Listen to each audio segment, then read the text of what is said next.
Hello বন্ধুরা, এই গল্পের প্রথম সিজন আপলোড করা হয়েছিল।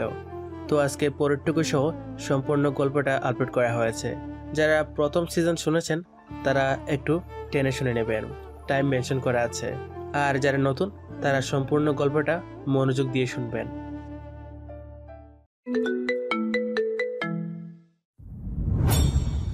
জীবনটা এমন কেন? চারপাশে তাকালেই শুধু টাকার জলখানি দেখি। মানুষের মুখে হাসি আছে, কিন্তু সেই হাসির ভিতরে মায়া নেই, ভালোবাসা নেই, আছে শুধু স্বার্থের গন্ধ। এখানে মানুষ মানুষকে নয়, তার পকেটকে চেনে। হৃদয়ের মূল্য নেই, অনুভূতির দাম নেই, সম্মানের ওজন নেই, সবকিছুর মাপ যেন শুধু টাকায়।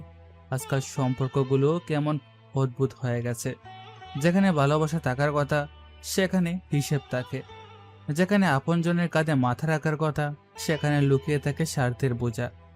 মানুষ এখন আর মানুষকে ভালোবেসে কাছে টানে না, টানে তার অবস্থান দেখে, টানে তার ব্যাংক ব্যালেন্স দেখে। টাকা কম থাকলে আপনজন দূরে সরে যায়, আর টাকা বেশি থাকলে পর মানুষও আপন হয়ে আসে। সবচেয়ে কষ্ট লাগে তখন, যখন নিজের মানুষগুলো টাকার অভাবে চোখ ফিরিয়ে নেয়। যাদের জন্য বুক ভরা ভালোবাসা জমিয়ে রাখো, একদিন তারাই তোমাকে বুঝিয়ে দেয় তোমার অনুভূতির চেয়ে তোমার সামর্থ্যের দাম বেশি। নীল বিশাল বড় বিল্ডিংয়ের ছাদে দাঁড়িয়ে কথাগুলো ভাবছে। অনেক স্মৃতি তার চোখের সামনে ভাসছে, কিন্তু সে মুখে কিছু বলতে পারছে না। ভালোবাসা, বিশ্বাস, সম্মান, এই শব্দগুলো একসময় খুব পবিত্র ছিল। এখন সেগুলো যেন বাজারে বিক্রি হয়। যার কাছে টাকা আছে তার জন্য সম্মানও আছে, তার জন্য ভালোবাসাও আছে। আর যার পকেট খালি তার জন্য পড়ে থাকে শুধু অবহেলা, অপমান আর একাকিত্ব। মানুষ বড় অদ্ভুত। সময় বদলালে মানুষ বদলায়, অবস্থা বদলালে সম্পর্ক বদলায়, টাকা বদলালে আপনজন বদলে যায়। আজ যে মানুষটা তোমার পাশে থাকার প্রতিশ্রুতি দেয়, কাল সেই টাকার কাছে তোমাকে ভুলে যায়। কিন্তু কেউ বোঝে না, টাকা কখনো শান্তি কিনে দিতে পারে না। টাকা বিছানা কিনতে পারে, ঘুম না। টাকা বাড়ি কিনতে পারে, পরিবার না। টাকা শরীরের পাশে মানুষ দিতে পারে, কিন্তু মনের পাশে সত্যিকারের একজন আপন মানুষ দিতে পারে না। মানুষ কেন বোঝে না, সম্মান হারিয়ে গেলে টাকা দিয়ে তা ফেরানো যায় না। বিশ্বাস ভেঙে গেলে টাকা দিয়ে তা জোড়া লাগে না। আর ভালোবাসা একবার মরে গেলে পৃথিবীর সব সম্পদ দিয়েও তাকে আর বাঁচানো যায় না। তবুও মানুষ ছুটছে, অন্ধের মতো ছুটছে টাকার পেছনে। ভালোবাসা ফেলে সম্পর্ক ভেঙে, আপনজন হারিয়ে শুধু টাকার পেছনে দৌড়াচ্ছে। কিন্তু দিন শেষে এই টাকায় কি বুকের শূন্যতা ভরাতে পারবে? এই টাকায় কি একাকী রাতে মাথায় হাত রেখে বলবে আমি আছি? এই টাকায় কি কাঁদলে চোখের জল মুছিয়ে দিবে? না, কখনোই না। দিন শেষে মানুষ টাকাকে নয়, একটু শান্তি চায়, একটু সত্যিকারের ভালোবাসা চায়, একটা নীরবতার কাজ চায়, একজন নিজের মানুষ চায়। কিন্তু আফসোস, এই পৃথিবীতে সেই নিজের মানুষ খুঁজে পাওয়ার চেয়ে টাকা খুঁজে পাওয়া যেন অনেক সহজ। নীল এই কথাগুলো ভাবতেই তার চোখের কোণে একটু পানি জমা হয়ে গেল। সে আর এসব ভাবতে চায় না। সে আর কিছু না ভেবে রুমে চলে গেল। এটা তার শ্বশুর বাড়ি। দুদিন আগেই সে প্রধানমন্ত্রীর মেয়েকে বিয়ে করেছে। কিন্তু সবচেয়ে বড় কথা, মেয়েটা তাকে মেনে নেয়নি। কারণ হিসেবে তেমন কিছু বলেনি, শুধু বলেছে সে বিয়েটা মানে না। এসব ভাবতেই সে রুমে ঢুকে দরজা আটকে দিল। আদিবা বসেছিল। সে চমকে উঠে বলল, আপনাকে তো বলেছি আমি মানি না এই বিয়ে, তাহলে কেন আবার এসেছেন? কেন এসেছে মানে? আর তুমি না মানলে এই বিয়েটা কি মিথ্যা হয়ে যাবে? আর আমার কিসে কম আছে যে তুমি আমাকে মানো না? কম বেশি দেখার দরকার নেই আমার, আমি মানি না এই বিয়ে। শোনো মে, আমি শহরের টপ বিলিয়নিয়ার, সবাই আমাকে পেতে পাগল, আর তুমি পেয়েও মানছো না? আপনার বড়লোকি ধুয়ে আপনি পানি খান, আমার এইসব চাই না। আমি কখনো মানবো না আপনাকে। কারণটা কি সেটা বলো। বলবো না, কি করবেন? তাই তো, কিন্তু একটা কথা মাথায় ঢুকিয়ে রাখো, তোমার না বললেই সব শেষ হয়ে যায় না। সবকিছু তোমার ইচ্ছেতে শুরু হয়নি, আর সবকিছু তোমার ইচ্ছেতে শেষও হবে না। তোমার বাবা আমাকে তোমার জন্য পছন্দ করেছে, হাজার ছেলের মধ্যে থেকে আমাকে বেছে নিয়েছেন, কারণ তিনি জানেন আমি কে, আমার সামর্থ্য কি, আর আমি চাইলেই তোমাকে কতটা ভালো রাখতে পারি। তোমার বাবা অন্তত মানুষ চিনতে ভুল করেননি। তাহলে বাবা কি বলেন না আপনাকে বিয়ে করে সংসার করতে? আমার জায়গায় ওনাকেই বসিয়ে নিন, যেহেতু উনিই পছন্দ করেছেন, উনিই না হয় আপনাকে সামলাবে। নাউজুবিল্লাহ, কি সাংঘাতিক কথাবার্তা তোমার! এভাবে কেউ নিজের বাবাকে নিয়ে কথা বলে? তোমার রাগ আছে বুঝলাম, কিন্তু মুখে কোনো ব্রেক নেই নাকি? আমার কথা ভালো না? আগেই বলেছি, সহ্য না হলে চলে যান, দরজা খোলা আছে, রাস্তা বন্ধ না। আরে না না, এত সহজে কেন যাবো? 2 দিন আগে বিয়ে করেছি, আর 2 দিনে যদি বউ রুম থেকে বের করে দেয় তাহলে আমার মান সম্মান কোথায় যাবে বলো তো? লোকজন শুনলে বলবে প্রধানমন্ত্রীর মেয়ে জামাইকে বাসরঘর থেকে বের করে দিয়েছে। এই অপমান আমি কোথায় রাখবো? আদিবা বিরক্ত চোখে তাকিয়ে রইল। তার চোখে মুখে স্পষ্ট বিরক্তি, ঠোঁট শক্ত করে চেপে আছে। মনে হচ্ছে আর 1 সেকেন্ড দাঁড়ালেই সামনে যা পাবে তাই ছুঁড়ে মারবে। আর ঠিক সেই জিনিসটাই নীল চাইছিল। মেয়েটার রাগ যত বাড়ছে, নীলের ভেতরের দুষ্ট মানুষটা ততই মজা পাচ্ছে। বাইরে থেকে গম্ভীর মুখে কথা বললেও ভেতরে ভেতরে সে বেশ মজা নিয়ে আদিবার রাগ দেখছিল। আচ্ছা, একটা কথা বলো তো, তুমি কি ছোটবেলা থেকে এমন, নাকি আমাকে দেখে বিশেষ এই রাগটা উড়েছে? কারণ আমি কিন্তু ভাবছিলাম প্রধানমন্ত্রীর মেয়ে মানে একটু নম্র ভদ্র রাজকীয় টাইপ হবে, কিন্তু তুমি তো দেখি পুরো উল্টো। রাজকুমারী না, একদম পুরোই বারুদ কুমারী। কি বললেন আপনি? ভুল বললাম? আমি তো সত্যি কথাই বললাম। তোমার রাগ দেখে মনে হচ্ছে তোমাকে বিয়ে না করে কেউ যেন ভুল করে বাঘের খাঁচা খুলে দিয়েছে। মিস্টার নীল, জি, আপনার আইনসম্মত স্বামী বলছি। ডাক্তার সমস্যা হলে একটা শর্ট নাম দিতে পারো, স্বামী, বর, হাবিবি, যেটা মুখে আসে সেটা। একদম সীমা ছাড়বেন না। আপনাকে আমি সহ্য করছি মানে এই না যে যা ইচ্ছা তাই বলবেন। তুমি সহ্য করছো? আমার তো মনে হচ্ছে আমি সহ্য করছি। এই যে এতক্ষণ ধরে তোমার জারি শুনছি, অন্য কেউ হলে এই 3 বার অজ্ঞান হয়ে যেত। আদিবা দাঁত চেপে নীলের দিকে তাকিয়ে রইল। তার চোখ দুটো রাগে টকটকে লাল হয়ে গেছে। মনে হচ্ছে এখনই সামনে থাকা ফুলদানিটা তুলে নীলের মাথায় ভেঙে ফেলবে। কিন্তু নীলের মুখে সে বিরক্তিকর শান্ত হাসি, যে হাসি দেখে আদিবা রাগ আরও দ্বিগুণ হয়ে গেল। আপনি ইচ্ছে করে আমাকে রাগাচ্ছেন, তাই না? অবশ্যই ধরতে পেরেছো। বাহ, আমি তো ভাবছিলাম তোমার রাগের নিচে বুদ্ধিটাও চাপা পড়ে গেছে। আপনি অসহ্য। আর তুমি ভয়ঙ্কর। ভালো জুটি না? একজন অসহ্য আর একজন ভয়ঙ্কর, সংসারটা জমে যাবে কিন্তু। আদিবা এবার পাশের বালিশটা তুলে সোজা নীলের দিকে ছুঁড়ে মারল। নীল সেটা সহজেই ধরে ফেলল। তারপর বালিশটা বুকে জড়িয়ে এক চিলতে হেসে আদিবার দিকে তাকিয়ে বলল, বাহ, রাগ হলে বালিশ ছেড়ো? ভালোই তো। আমি ভাবছিলাম সরাসরি চুরি চাকু বের করবে। বের করতেও পারি, আর একবার উল্টাপাল্টা বললে সত্যি কিছু একটা করে বসবো। নীল ধীরে ধীরে আদিবার দিকে এগিয়ে এলো। তার চোখে দুষ্টু ঝিলিক, ঠোঁটে চাপা হাসি। সে একটু ঝুঁকে নিচু স্বরে বলল, করে দেখি প্রধানমন্ত্রীর মেয়ে নিজের স্বামীকে কিভাবে খুন করে। আদিবা থমকে গেল। রাগে তার বুক উঠানামা করছে, কিন্তু নীলের চোখের দিকে তাকিয়ে কিছুক্ষণের জন্য যেন কোথায় হারিয়ে গেল। এই লোকটাকে সে বুঝতে পারছে না। লোকটা কি সত্যি পাগল, নাকি ইচ্ছে করে তাকে পাগল বানাচ্ছে? আর নীল, সে ভেতরে ভেতরে হেসে চলেছে। আদিবার রাগী মুখটা দেখে তার অদ্ভুত ভালো লাগছে। এই মেয়েটা আগুন, আর নীলের বরাবরই আগুন নিয়ে খেলতে ভালো লাগে। জানতো, আপনাকে আমার একদম সহ্য হচ্ছে না, 1 মিনিটও না। আপনি সামনে দাঁড়ালে আমার মেজাজ এমন খারাপ হয়, মনে হয় মাথায় সব রক্ত একসাথে ছিঁড়ে যাবে। মানুষ এত অসহ্য হয় কিভাবে? সত্যি আমি বুঝি না। আপনি কম কথা বলেন না, উল্টো যত বলেন ততই মাথা গরম হয়ে যায়। নীল ঠোঁটের কোণে হালকা হাসি টেনে আরেকটু কাছে এগিয়ে এলো। আদিবার বিরক্তিতে ভরা মুখটা দেখে তার ভেতরের দুষ্টু মানুষটা যেন আরও জেগে উঠল। মেয়েটা যত রেগে যাচ্ছে, নীলের মজাটা ততই বাড়ছে। সে হাত গুটিয়ে আরাম করে দাঁড়িয়ে মজা দেখার ভঙ্গিতে বলল, আচ্ছা, বুঝেছি। তোমার রাগের আসল কারণ আমি না। তোমার রাগের আসল কারণ হলো আমি এখানে তোমাকে কোনো দামি গিফট দেইনি। এই জন্যই না। কি লাগবে বলো? ডায়মন্ড, প্লাটিনাম, লিমিটেড এডিশন কিছু? এসব দিলে কি তাহলে আমাকে একটু মেনে নেবে? আদিবা চোখ বড় বড় করে তাকালো। মুহূর্তেই তার মুখে রাগ আরও দ্বিগুণ হয়ে গেল। আপনার গিফট আপনার কাছেই রাখুন। এসব দিয়ে মানুষ কেনা যায়, আমাকে না। টাকা, গয়না, দামি জিনিস এসব আমার পছন্দ না। এসব দিয়ে কাউকে মাপতে শিখিনি আমি। তাই আপনার বড়লোকই অন্য কোথাও দেখাবেন। ও, তাহলে গিফট নাও। তাহলে কি বাড়ি চাই নাকি গাড়ি? একটা না চাইলে দুটি দিই। গুলশানের ডুপ্লেক্স, সঙ্গে 2টা গাড়ি। একটা তুমি চালাবে, একটা শুধু রাগ করে বের হয়ে যাওয়ার জন্য রাখবে। আপনার মাথা চাই, কেটে দিন। পারলে সেইটাই গিফট দেন। নীল 1 সেকেন্ড থেমে ভ্রু কুচকে ভীষণ ভাব নিয়ে দাঁড়িয়ে রইল।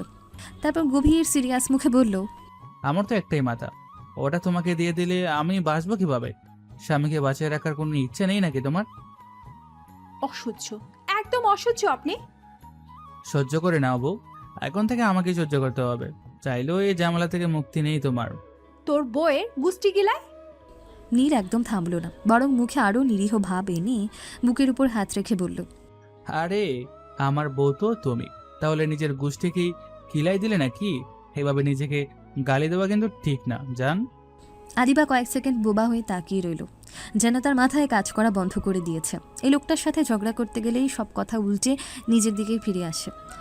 সে রাগে ফুঁসতে ফুঁসতে সামনে থাকা কুশনটা তুলে আবার নীলের দিকে ছুঁড়ে মারল। নীল সহজেই সেটা ধরে ফেলল। তারপর কুশনটা বুকে জড়িয়ে এমন ভঙ্গিতে বলল যেন আদিবা তাকে প্রেমপত্র ছুঁড়ে মেরেছে।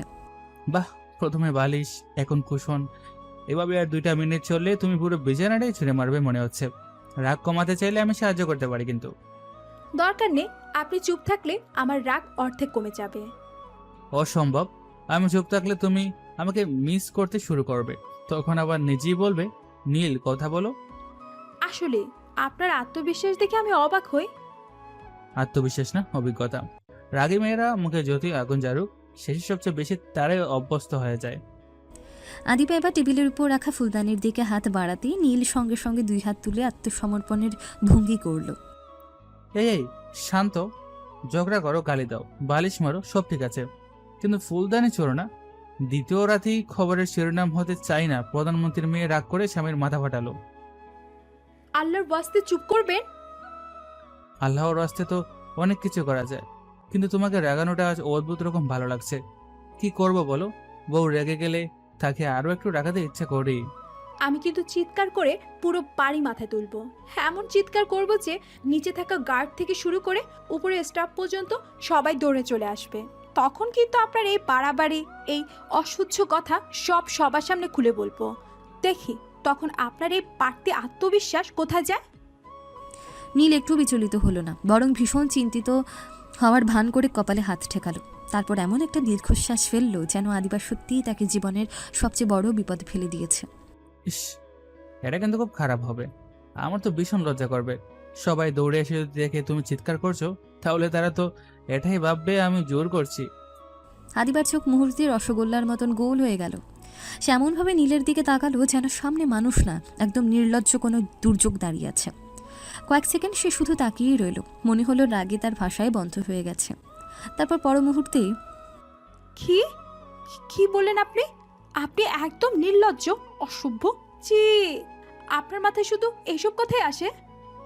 নীল ঠোঁট চেপে হাসি আটকালো। আদিবার মুখের সে অবিশ্বাস, রাগ আর অপমান মেশানো অভিব্যক্তি দেখে তার ভেতরের দুষ্টু মানুষটা একেবারে গড়াগড়ি খাচ্ছে। তবু বাইরে থেকে সে নিরীহ মুখ করে দাঁড়িয়ে রইল। আরে আমি তো যা সবাই ভাববে সেটাই বললাম। এখন তুমি যদি হঠাৎ রাত দুপুরে চিৎকার করো, তাহলে মানুষ কি ভাববে বলো? এটা ভাববে নাকি যে স্বামী স্ত্রী বসে রাষ্ট্রনীতি নিয়ে তর্ক করছে? আপনি জঘন্য, একদম জঘন্য। আপনার সাথে 1 মিনিট কথা বলাটাও পাপ। মানুষের তো বাজে কিভাবে হতে পারে? ধন্যবাদ, এতক্ষণ অন্তত মানুষ বলেছ। আমি তো ভাবছিলাম তোমার চোখে আমি হয়তো জানুয়ারির লিস্টেও পড়ি না। আদিবা এবার পাশে থাকা আরেকটা কুশন তুলে সজোরে ছুঁড়ে মারল। নীল সেটা সামলে নিয়ে একপাশে ছুঁড়ে রাখলো। তারপর আরও এক ধাপ এগিয়ে এলো। আচ্ছা সত্যি কথা বলো তো, তুমি রাগলে এত সুন্দর দেখাও কেন? এই জন্যই কি তোমাকে কেউ কিছু বলতে সাহস পায় না? একবার রাগে চোখে দেখাও আর মানুষ সোজা তওবা পড়ে। চুপ, একদম চুপ। আর একটা কথা বললে সত্যি আমি কি করবে? আবার বালিশ মারবে, নাকি আবার সরাসরি আমার জানাজা পড়ে দেবে? আদিবা আর সহ্য করতে পারল না। রাগে, অপমানে, বিরক্তিতে তার বুক উঠানামা করছে। এই লোকটার সাথে কথা বলে জেতা সম্ভব না, এটা সে বুঝে গেছে। যত কথা বলছে লোকটা ততই উল্টো তাকে পাগল বানিয়ে দিচ্ছে। শেষমেশ বিরক্তিতে একদম দম ফেলে সে ধপাস করে বিছানায় শুয়ে পড়ল। মুখ ফিরিয়ে নিল অন্যদিকে, যেন আর 1 সেকেন্ডও এই লোকটার মুখ দেখলে সত্যি কিছু একটা করে বসবে। নীল ভ্রু তুলে বিছানায় শুয়ে থাকা আদিবার দিকে তাকালো। তার ঠোঁটের কোণে আবারও সে বিরক্তিকর মুচকি হাসি ফুটে উঠল। সে ধীরে ধীরে বিছানার পাশে গিয়ে দাঁড়িয়ে নিচু স্বরে বলল, এই তো এভাবেই শান্ত হয়ে থাকতে হয়। চিৎকার, রাগ, ঝগড়া এসব বাদ দাও। দেখবে একটু আদর পেলে সব রাগ পানির মতো গলে যাবে। আদিবা সঙ্গে সঙ্গে উঠে বসল। তার চোখে এবার সত্যি সত্যি আগুন জ্বলে উঠেছে। মুখ রাগে লাল, নিঃশ্বাস ভারী, চোখে স্পষ্ট খুনের ঝিলিক। মিস্টার নীল, আর 1 ইঞ্চি কাছে আসবেন না। আজকে আমি জেলে গেলে যাব, তবুও আপনার মাথা না ফাটিয়ে ছাড়বো না। আরে বোকা বউ, আমাকে মেরে ফেলে তো তুমি একদম ফ্রেশ বিধবা হয়ে যাবে। এত তাড়াতাড়ি এই সম্মান নিতে চাও নাকি? তার চেয়ে মারধর বাদ দিয়ে একটু আদর করো, দেখবে রাগও কমবে, মেজাজও ভালো হবে, বোনাস হিসেবে মজাও পাবে। আদিবা সঙ্গে সঙ্গে বালিশটা টেনে নিয়ে সজোরে নীলের দিকে ছুঁড়ে মারল। রাগে তার মুখ পুরো টকটকে লাল। চোখে এমন আগুন যেন সামনে দাঁড়িয়ে থাকা মানুষটাকে এখনই ছাই করে দেবে। লুচ্চা, একদম লুচ্চা আপনি। বের হন আমার রুম থেকে, এই মুহূর্তে বের হন। আপনার মুখ আর 1 সেকেন্ড দেখলো আমার রাগে হার্ট অ্যাটাক হয়ে যাবে। নীল অনায়াসে বালিশটা ধরে ফেলল। তারপর সেটা বুকে জড়িয়ে এমন ভঙ্গিতে দাঁড়ালো যেন আদিবা তাকে রাগে না, প্রেমে কিছু ছুঁড়ে মেরেছে। মুখে সে একই নির্লজ্জ শান্ত হাসি। আচ্ছা, আমাকে রুম থেকে বের হতে বলছো কেন? চলো তাহলে আমার বাড়ি যাই, সমস্যা শেষ। না থাকবে তোমার রুম, না থাকবে বের হয়ে যাওয়ার ঝামেলা। সোজা আমার বাড়ি, আমার রুম, আমার নিয়ম। তোর বাড়ি তুই যা, আমাকে জড়াবি না। যেদিকে খুশি যা, শুধু আমার সামনে থেকে যা। নীল এক চুলো দমল না, বরং আরও আরাম করে বিছানার পাশে হেলান দিয়ে দাঁড়িয়ে দুষ্টু গলায় বলল, আমি গেলে তোমাকে নিয়ে যাব জানেমান। একলা যাওয়ার অভ্যাস নেই আমার, তার উপর বউকে ফেলে কেউ যায় নাকি? যাব তো হাত ধরে নিয়ে যাব। আদিবা এবার সত্যি সত্যি আর সহ্য করতে পারল না। সে ঝট করে আবার শুয়ে পড়ল, মুখ ঘুরিয়ে নিল একদম অন্যদিকে, যেন এই লোকটার দিকে আর একবার তাকালেও রাগে তার প্রেশার উঠে যাবে। আর একটা কথা বলে আমি নিজেই বেরিয়ে যাব, এই রুম ছেড়ে, এই ফ্লোর ছেড়ে, দরকার হলে পুরো বাড়ি ছেড়ে বেরিয়ে যাব। তারপর একা একা বসে নিজের সাথে কথা বলবেন। আচ্ছা শোনা, কথা বলবো না, একদম চুপ, শব্দও করবো না, শুধু একটু কাছে আসো। নীলের বাচ্চা। নীল 1 সেকেন্ড থেমে ভীষণ সিরিয়াস মুখ করল, তারপর মাথা নেড়ে গম্ভীর গলায় বলল, আরে বাচ্চা তো তোমার হবে, আমার না। এমন চিৎকারে পুরো রুম কেঁপে উঠল। আদিবার মুখ রাগে লাল থেকে গাঢ় লাল হয়ে গেছে, চোখে আগুন, হাতে বালিশ, চেহারায় খুনের ঘোষণা। আর নীল, সে এক পা পিছিয়ে গিয়ে 2 হাত তুলে নির্দোষ মুখে দাঁড়িয়ে আছে, কিন্তু তার ঠোঁটের কোণে টেনে রাখা সেই চাপা হাসিটা স্পষ্ট বলে দিচ্ছে সে ইচ্ছে করে আগুনে আরেক ড্রাম তেল দিচ্ছে। সকাল হতেই পুরো বাড়িটা একদম জমজমাট হয়ে উঠল। প্রধানমন্ত্রীর বাসভবনের সকাল মানেই আলাদা এক ব্যস্ততা, আলাদা এক শৃঙ্খলা। ডাইনিং হলের বড় কাঁচের জানলা দিয়ে নরম রোদ এসে পড়েছে।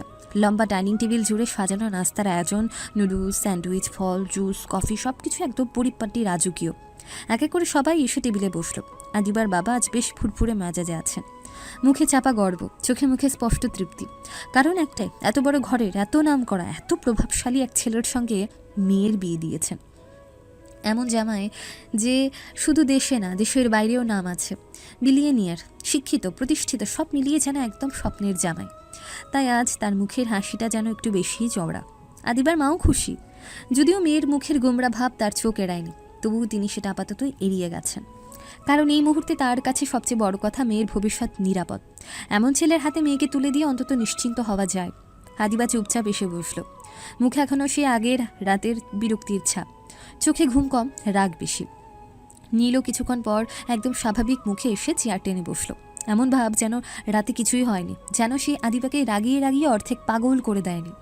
টেবিলে সবার সামনে নুডলস সার্ভ করা হলো, সবাই পরিপাটি ভদ্রতায় ফর্ক হাতে তুলে খাওয়া শুরু করলো। চারপাশে নিঃশব্দ মার্জিত পরিবেশ, কাঁটা চামচের হালকা শব্দ, গ্লাসের জুসের টুংটাং, সব কিছু একদম অভিজাত, মাপা, পরিশীলিত। আর ঠিক তখনই নীল একদম নির্ভার ভঙ্গিতে ফর্কটা পাশে রেখে দিল, তারপর সবার সামনে হাত দিয়ে নুডলস মেখে খেতে শুরু করলো। পুরো টেবিল থমকে গেল। 1 সেকেন্ড, 2 সেকেন্ড, তারপর সবাই এমনভাবে নীলের দিকে তাকালো যেন সে নুডলস না, সামনে বসে পুরো টেবিলটাই খেয়ে ফেলেছে। আদিবার বাবা ফর্ক হাতে স্থির হয়ে গেলেন, আদিবার মা চোখ বড় বড় করে তাকিয়ে আছেন। স্টাফরা পর্যন্ত দূরে দাঁড়িয়ে অবাক। আর আদিবা, সে ধীরে ধীরে মুখ তুলে নীলের দিকে তাকালো, তার চোখে বিরক্তি, অবিশ্বাস আর লজ্জার মিশ্র বিস্ফোরণ। বাবা, তুমি এইভাবে খাচ্ছ কেন? একদম গ্রামের ক্ষেতের লোকজনদের মতো। ফর্ক চামচ আছে তো? নীল খুব স্বাভাবিক ভঙ্গিতে মুখ তুলে তাকালো, তারপর একদম নিরীহ গলায় বলল, আরে না, আমি গরিব মানুষের ফিল নেওয়ার চেষ্টা করছি। তারা তো আর বড়লোক স্টাইলে খেতে পারে না। তারা যেভাবে খায়, যেভাবে সবার সামনে অস্বস্তি বোধ করে, সেটা বুঝতে চাইছি। জীবনকে সব দিক থেকে অনুভব করা উচিত না? টেবিলে কয়েক সেকেন্ডের নিস্তব্ধতা। আদিবার বাবা হালকা কাশি দিয়ে পরিস্থিতি সামলানোর চেষ্টা করলেন। আদিবার মা পুরোপুরি বুঝতে না পেরে অদ্ভুত চোখে তাকিয়ে রইলেন। আর আদিবা ঠোঁট চেপে ফুঁসতে ফুঁসতে বলল, ভাব দেখে তো মনে হচ্ছে জীবনে কখনো নুডলস খাননি, আজ প্রথম দেখলেন তাই না? হুম হুম। নীল মাথা নেড়ে খুব গম্ভীর ভাব ধরল, যেন আদিবা একদম গম্ভীর কোনো দার্শনিক প্রশ্ন করেছে। এটাই তো বুঝতে চাইছি, গ্রামের মানুষ যখন প্রথম এসব দেখে তখন তাদের রিয়াকশন কেমন হয় জানো? তারা আগে দেখে, তারপর ভাবে, তারপর ধরবে কিভাবে, সেটাই বুঝে উঠতে পারে না। আমি সে বাস্তব অভিজ্ঞতায় নিচ্ছি। আদিবা ফর্ক নামিয়ে তাকালো, তার মুখের অভিব্যক্তি এমন যেন সে ঠিক বুঝতে পারছে না এই লোকটা সত্যিই পাগল নাকি ইচ্ছে করে সবার সামনে নাটক করছে। নীল কিন্তু একদম নির্বিকার, মনে হচ্ছে সে সত্যিই কোনো আন্তর্জাতিক গবেষণা চালাচ্ছে। সে আবার নুডলস হাতে তুলে খুব মনোযোগ দিয়ে মুখে তুলে দিল, তারপর মাথা নেড়ে বলল, মন্দ না, হাতে খেলে আবেগটা বেশি আসে, ফরকেই আন্তরিকতা নেই। আদিবার বাবা এবার জোর করে হেসে উঠলেন। যদিও হাসিটা পুরোপুরি স্বাভাবিক না, তিনি এখনও বোঝার চেষ্টা করছেন এই ছেলে আসলে অদ্ভুত নাকি অতি বুদ্ধিমান। আর আদিবা, সে চোখ বন্ধ করে একবার মাথা নিচু করল। তার মুখে একটাই কথা স্পষ্ট লেখা, ইয়া আল্লাহ! সকালে সকালে এই লোকটা শুরু করে দিল। খাওয়া শেষ হতেই টেবিলের পরিবেশটা একটু হালকা হলো। আদিবার বাবা তখনও নীলকে দেখে বেশ সন্তুষ্ট, মুখে সেই গর্বিত হাসি এখনও লেগে আছে। মনে হচ্ছে জামাই যতই অদ্ভুত হোক, শেষ পর্যন্ত সে বড়লোক, প্রতিষ্ঠিত, আর সেটাই আসল। মানুষের অদ্ভুত স্বভাবগুলো ক্ষমা করা যায়, কিন্তু টাকার অঙ্ক বড় হলে সে অদ্ভুত স্বভাবও ব্যক্তিত্ব হয়ে যায়। নীল ধীরে ধীরে ন্যাপকিনটা টেবিলে রেখে গ্লাসের পানি শেষ করলো। তারপর একদম ভদ্র গুছানো ভঙ্গিতে উঠে দাঁড়ালো, মুখে হালকা হাসি, গলায় পরিমিত ভদ্রতা। বাবা, আমার একটা জরুরি মিটিং আছে, আমাকে এখনই বের হতে হবে, একটু দেরি হলে ঝামেলা হয়ে যাবে। আদিবার বাবা যেন এই কথাটার অপেক্ষাতেই ছিলেন। তিনি সঙ্গে সঙ্গে চেয়ার ছেড়ে একটু সোজা হয়ে বসলেন। চোখে মুখে গর্ব আরও বেড়ে গেল। অবশ্যই বাবা, কাজ আগে। এত বড় বড় ব্যবসা, এত টাকার হিসেব, এসব ফেলে তো আর বাসায় বসে থাকলে হবে না। যাও, তাড়াতাড়ি যাও, কাজটাই আগে সামলাও। এই বয়সে যে জায়গায় পৌঁছেছ সেটা এমনি এমনি না, দায়িত্ব বুঝতে হয়। নীল ভদ্র ছেলের মতো মাথা নেড়ে সম্মতি দিল। ঠোঁটে সেই মার্জিত হাসি টেনে বলল, জি বাবা, আপনার দোয়া থাকলে সব সামলে নিতে পারবো। আদিবার বাবা খুশিতে প্রায় গলে গেলেন। এমন ভদ্র, এমন বিনয়ী, এমন বড় লোক জামাই তার চোখে এই মুহূর্তে নীল একদম সোনার টুকরো। আদিবা চুপচাপ বসে সব দেখছিল, তার চোখে সে একই সন্দেহ। লোকটার কথায়, আচরণে, ভাবনায় সব কিছুতেই যেন কোথাও একটা গোলমাল আছে। কিন্তু সমস্যাটা হলো সে ছাড়া আর কেউ সেই গোলমালটা ধরতে পারছে না। নীল সবার দিকে ভদ্রভাবে তাকিয়ে হালকা মাথা ঝুঁকিয়ে বেরিয়ে গেল। ডাইনিং হলের ভদ্র মার্জিত পরিপাটি জামাইটা দরজা পেরোতেই যেন একটু একটু করে বদলে যেতে লাগলো। বাইরে বেরিয়ে এসে একদম লম্বা করে শ্বাস ছাড়লো। তারপর আশেপাশে কেউ নেই দেখে টাইটা আলগা করলো, কোটের বোতাম খুললো, আর মুখ কুচকে বিড়বিড় করে বলল, বাবারে বাবা, বড়লোক সাজার চেয়ে কষ্টের কাজ দুনিয়ায় আর নেই। এই যে সোজা হয়ে বসো, মেপে কথা বলো, হাসো কম, কাটা চামচ ধরো, পানি খাও ভদ্রভাবে। উফ, এর চেয়ে ফুচকা বেচা অনেক সোজা। ওখানে অন্তত মানুষ হয়ে থাকা যায়, এখানে তো নিঃশ্বাস নিতেও অভিনয় করতে হয়। সে হাঁটতে হাঁটতে গাড়ির কাছে এসে দাঁড়ালো। চকচকে কালো দামি গাড়িটা দরজার সামনে দাঁড়িয়ে আছে। ড্রাইভার সম্মান নিয়ে দরজা খুলে ধরতে নীল হাত তুলে থামালো। ভাই, আপনি চলে যান, আজকে আমাকে নামাতে হবে না, সন্ধ্যায় আবার এখন চলে আসবেন, আপনার ভাড়া আমি দিয়ে দেবো। ড্রাইভার কিছুক্ষণ চুপ করে নীলের দিকে তাকিয়ে রইল, তারপর মুখ চেপে হাসি আটকাতে আটকাতে বলল, ভাই, একটা কথা বলি, আপনি মানুষ না, পুরো সিনেমা। এভাবে নাটক করে করে প্রধানমন্ত্রীর মেয়েকে বিয়ে করে ফেললেন। সত্যি বলেন, আপনারে দেখে আমি এখনো বুঝি না আপনি পাগল না জিনিয়াস। নীল গাড়ির দরজায় হেলান দিয়ে দাঁড়িয়ে হেসে ফেলল। সে হাসিতে ক্লান্তি আছে, ব্যঙ্গ আছে, আর অদ্ভুত এক গোপন কষ্টও আছে। বুঝবেন না ভাই, জীবনটাই মস্ত বড় নাটকের মঞ্চ। এখানে যে যত ভালো অভিনয় করতে পারে সে তত সহজে বেঁচে থাকে। কেউ টাকার অভিনয় করে, কেউ ভদ্রতার, কেউ ভালোবাসার, আর আমি শুধু মানুষ চিনার অভিনয় করি। ড্রাইভার এবার একটু চুপ হয়ে গেল। নীলের মুখের হাসিটা হালকা, কিন্তু কথাগুলো ভারী। এই ছেলেটা যতটা হালকা দেখায় ভেতরে ততটাই গভীর, এটা সে বহু আগেই বুঝেছে।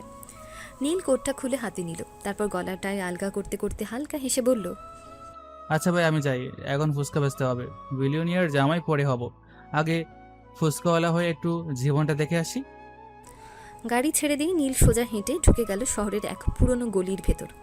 যে মানুষটা কিছুক্ষণ আগেও প্রধানমন্ত্রীর বাড়ির রাজকীয় ডাইনিং টেবিলে বসে বিলিয়নিয়ারের মতো নাস্তা করছিল, সে মানুষটা এখন ধুলো ভরা সরু রাস্তা পেরিয়ে হাঁটছে একদম সাধারণ মানুষের ভিড়ে। চারপাশে ছোট ছোট দোকান, রাস্তার পাশে চায়ের স্টল, ভাঙা ফুটপাত, দুই পাশে পুরনো বিল্ডিং, আর সে চেনা গলির শেষ মাথায় একদম সাধারণ একটা ভাড়া বাসা। না কোনো বিশাল গেট, না কোনো পাহারাদার, না কোনো চাকচিক্য। একটা ছোট্ট বাসা, দেয়ালের রং উঠে গেছে, বারান্দায় টাঙানো কাপড় বাতাসে উঠছে, দরজার পাশে টবে লাগানো তুলসী গাছটা শুকিয়ে আধমরা। দেখলে কেউ বিশ্বাসই করবে না এই ছোট্ট ভাড়া বাসাতেই থাকে নীল। নীল দরজার সামনে এসে একবার নিঃশ্বাস নিল, তারপর খুব স্বাভাবিক ভঙ্গিতে দরজা ঠেলে ভেতরে ঢুকলো। ভেতরে ঢুকতে রান্নাঘর থেকে তার মায়ের কণ্ঠ ভেসে এলো। কে রে? নীল, তুই নাকি? নীল জুতো খুলে ভেতরে ঢুকতে ঢুকতে হেসে বলল, হ মা, আমি। মা রান্নাঘর থেকে তাড়াহুড়ো করে বেরিয়ে এলেন, চোখে মুখে দুশ্চিন্তা, কপালে ভাঁজ। 2 দিন পর ছেলেকে দেখে তার মুখে স্বস্তি ফুটলেও অভিমানটাও চাপা রইল না। কই ছিলি এই 2 দিন বাপ? একটা খবরও দিলি না, ফোন দিস না, বাসায় আসিস না। আমি একা একা বসে কত চিন্তা করি জানিস? তোর কি একবারও মায়ের কথা মনে পড়ে না? নীল মায়ের সামনে দাঁড়িয়ে একটু হেসে মাথা নিচু করল। এই এক মানুষ যার সামনে দাঁড়ালে তার সব অভিনয় নিজে থেকেই খুলে পড়ে। আরে মা, একটু কাজ পড়েছিল হঠাৎ করে, তাই 2 দিন ওইদিকেই থাকতে হয়েছে। আরও কিছুদিন থাকতে হবে হয়তো, একটু জামালের কাজ, তাই ব্যস্ত ছিলাম। মা মুখ কুঁচকে তাকালেন। ছেলের কথার সবটা তিনি বোঝেন না, কিন্তু এটুকু বোঝেন ছেলেটা যতই হেসে কথা বলুক, ভেতরে ভেতরে অনেক কিছু চেপে রাখে। তোর কাজের কথা আমি কিছু বুঝি না, কিন্তু এত ব্যস্ত থাকিস যে একটা ফোনও দিতে পারিস না। আমি মানুষ না? আমার চিন্তা হয় না? আচ্ছা আচ্ছা, ভুল হয়েছে, আর হবে না। এবার থেকে খবর দিয়ে যাব, ঠিক আছে? এখন রাগ কমাও তো। মা মুখ ঘুরিয়ে অভিমান দেখালেও ঠোঁটের কোণে মায়া লুকিয়ে রইল। যা আগে হাত মুখ ধুই আয়, খাবার দিচ্ছি, সকাল থেকে না জানি কি খেয়েছিস। নীল মুচকে হেসে মাথা নেড়ে ভেতরে চলে গেল। দামি পারফিউমের গন্ধ, ইস্ত্রি করা শার্ট, অভিজাত ভঙ্গি সব খুলে ফেলে সে যেন আবার নিজের জায়গায় ফিরে এলো।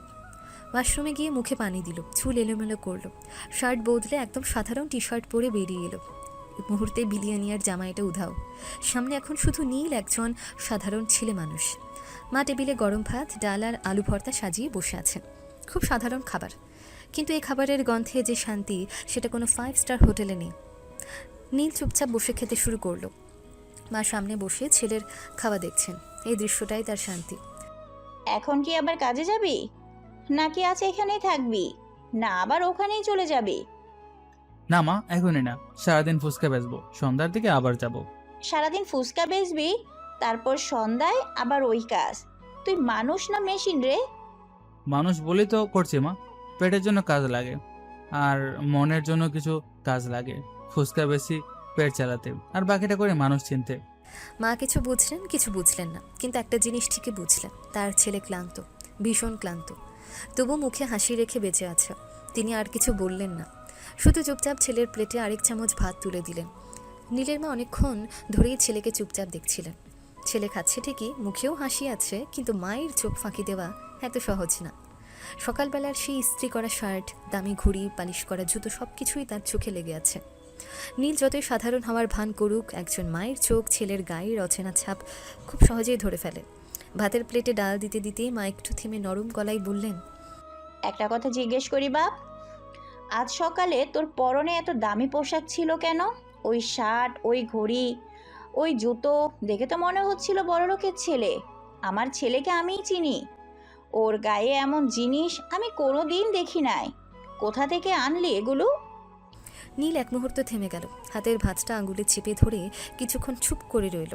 তারপর খুব স্বাভাবিক গলায় একদম সহজ করে বলল, আরে মা, এটাও কাজের অংশ। যে জায়গায় কাজ করছি ওই জায়গায় একটু দামি পোশাক পরে যেতে হয়। ওখানে সবাই মানুষকে আগে পোশাক দেখে মাপে, তারপর কথা শোনে, তাই আমিও একটু তাদের মতো সাজি। মা চুপ করে শুনলেন, চোখে এখনো সন্দেহ, কিন্তু ছেলের কথার ভেতরের ক্লান্তিটাও তিনি টের পাচ্ছেন। নীল একটু হেসে আবার বলল, নিজের না মা, ভাড়া নিয়েছি, কিছু পোশাক ভাড়া করছি কাজের দরকারে। দেখাতে হয়তো সবাই যেমন তেমন না দেখালে ওইসব জায়গায় দাম দেয় না। মা দীর্ঘশ্বাস ফেললেন। তার বুকের ভেতর কেমন যেন মোচড় দিয়ে উঠল। গরিবের ঘরের ছেলেকে শুধু কাজ না, মানুষের চোখেও টিকে থাকতে অভিনয় শিখতে হয়, এই কথাটা তিনি খুব ভালো করেই বোঝেন।